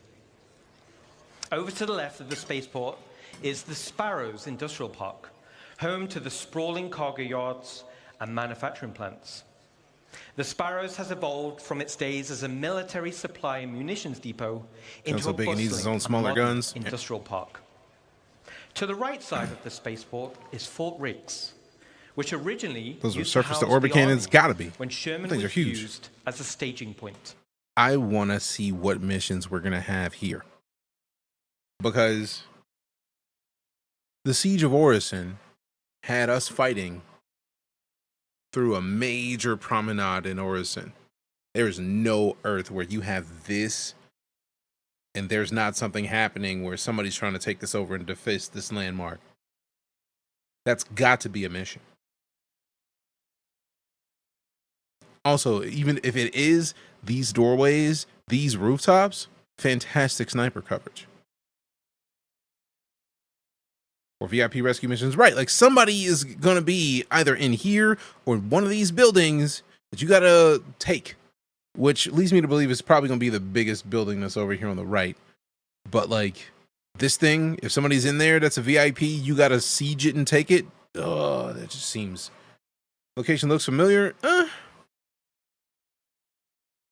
not sure about that, but this looks like a place where pirates are going to take it over, and then we're going to have to fight to take it back. For a potential ground assault of the Xi'an Empire. Since the area was decommissioned, it has now been turned into a business park and is the governmental center of CASCOM, with the Governor's Council headquarters located here. As this base was built during the Mesa era, as humans were expanding their borders, this introduces a new architectural style for humans. Between the First Travarian War on one front and the Xi'an Cold War on the other, a new style called Henoism arose. With an emphasis on prefabrication and fortification, the designs were robust, durable against warfare and harsh enemies and harsh environments. And from all the locations we just saw, high up on the upper wall, you can see the commercial district, and specifically the Ansel shopping complex. That's very interesting. It looks like vines are all over it. Sprawling main base below, the Ansel area originally served as the command Just a doorstep to much adventure, right? Sherman's military It operations. only has 2 planets, Nyx, 3 barren planets. You'll find key areas like the Edge of Oblivion Bar, which was converted from the old officers' lounge. You'll also find Eckhart Security Headquarters, and you'll find the Mercenary Guild Headquarters. The other areas in the commercial district include the OPA Towers for habitation. That's the building on the left. And on the right, it's the Imperial Sherman Infirmary. There's also the Reeves Military Museum, where you can experience the history of humanity's military and the role that Castra has played in keeping the Empire safe. And finally, we have Overlook Point, which is the name of the vantage point and park situated in front of Central Command, which has the best view overlooking the landing zone. So that's a quick overview of some of the key areas of Sherman. I think it's devastatingly beautiful, with a rich history and unique mood and vibe. I'm gonna need this in game immediately.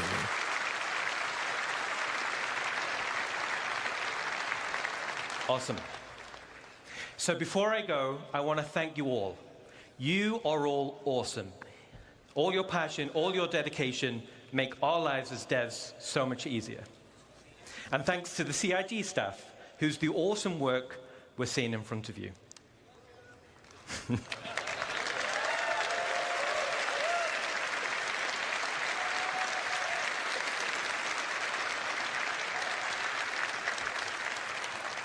So thanks again. You are all amazing, passionate, and enabling us to dream big. Enjoy the rest of your show.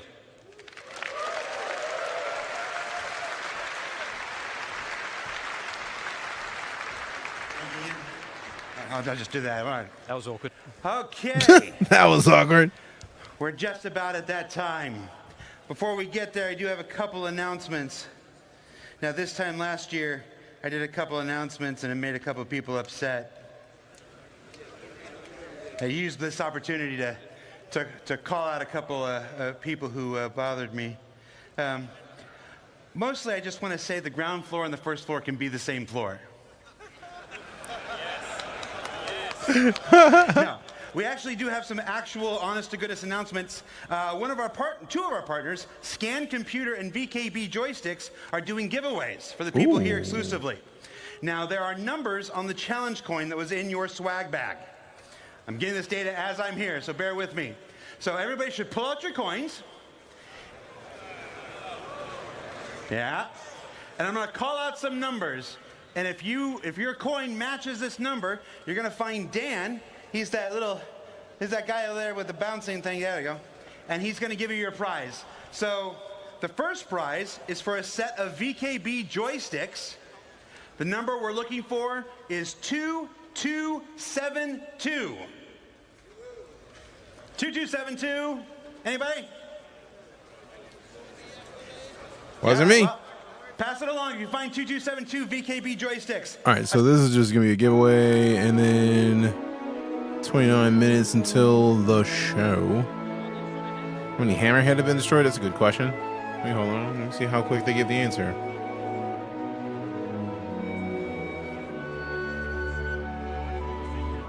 I'm guessing 20 seconds.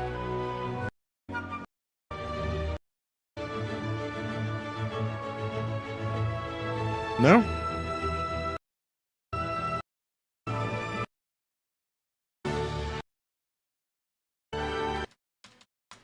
Bro.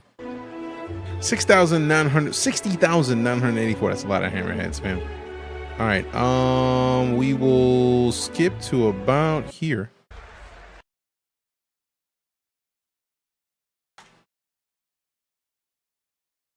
Actually, let me go to about 5 minutes. Because what that's going to do is it's going to let me be able to start the timer in the morning right when we start this video. There's a 5-minute timer for the beginning of the stream, so that way it gives people a couple minutes to get in here and hang out. But if you're here right now, first things first, thanks for being here. There's tens of thousands of streams you could have gone to. We decided to come hang out in this one. Having said that, if you're enjoying yourself and you haven't already hit the follow button, and now I know somebody's going to say, But DJ, I already hit the follow button. I'm already following you. If I hit the follow button, I want to unfollow you. Don't do that. But if you're not following already, hit the follow. If you're on YouTube, hit the subscription so you can come hang out with your mans soon. Because we're going to be back tomorrow. Let me go back about a minute. Because I was silly enough to forget that I got to say my outros. Fam, if you're here right now, truly, your presence is a present. I appreciate the gift. If you followed, cheered, tipped, subbed, resubbed, lurked, rated, gifted subs, threw out some diamonds or gifts over on the clock, you are an absolute beast of a human, and you are the reason for the season. You are why I get to remain a full-time entertainer, and I have to show you appreciation for it. It's what we do every day. We end every stream like this because you have to. I gotta show you appreciation. See, I knew it was gonna happen. Got you before you could get it, Django. But no, seriously, you are the reason that I get to remain a full-time streamer. I am honored. I greatly appreciate you. And we'll be back tomorrow to kick off tomorrow with the beginning of day 1 ending, because Squadron 42's gameplay is the demo that we gotta watch. So it's gonna be a solid hour and a half, and then we're gonna get back into some joy. But see you soon. Be excellent to one another. Love your faces. Love your butts. I'm out. This is the way. It is the way.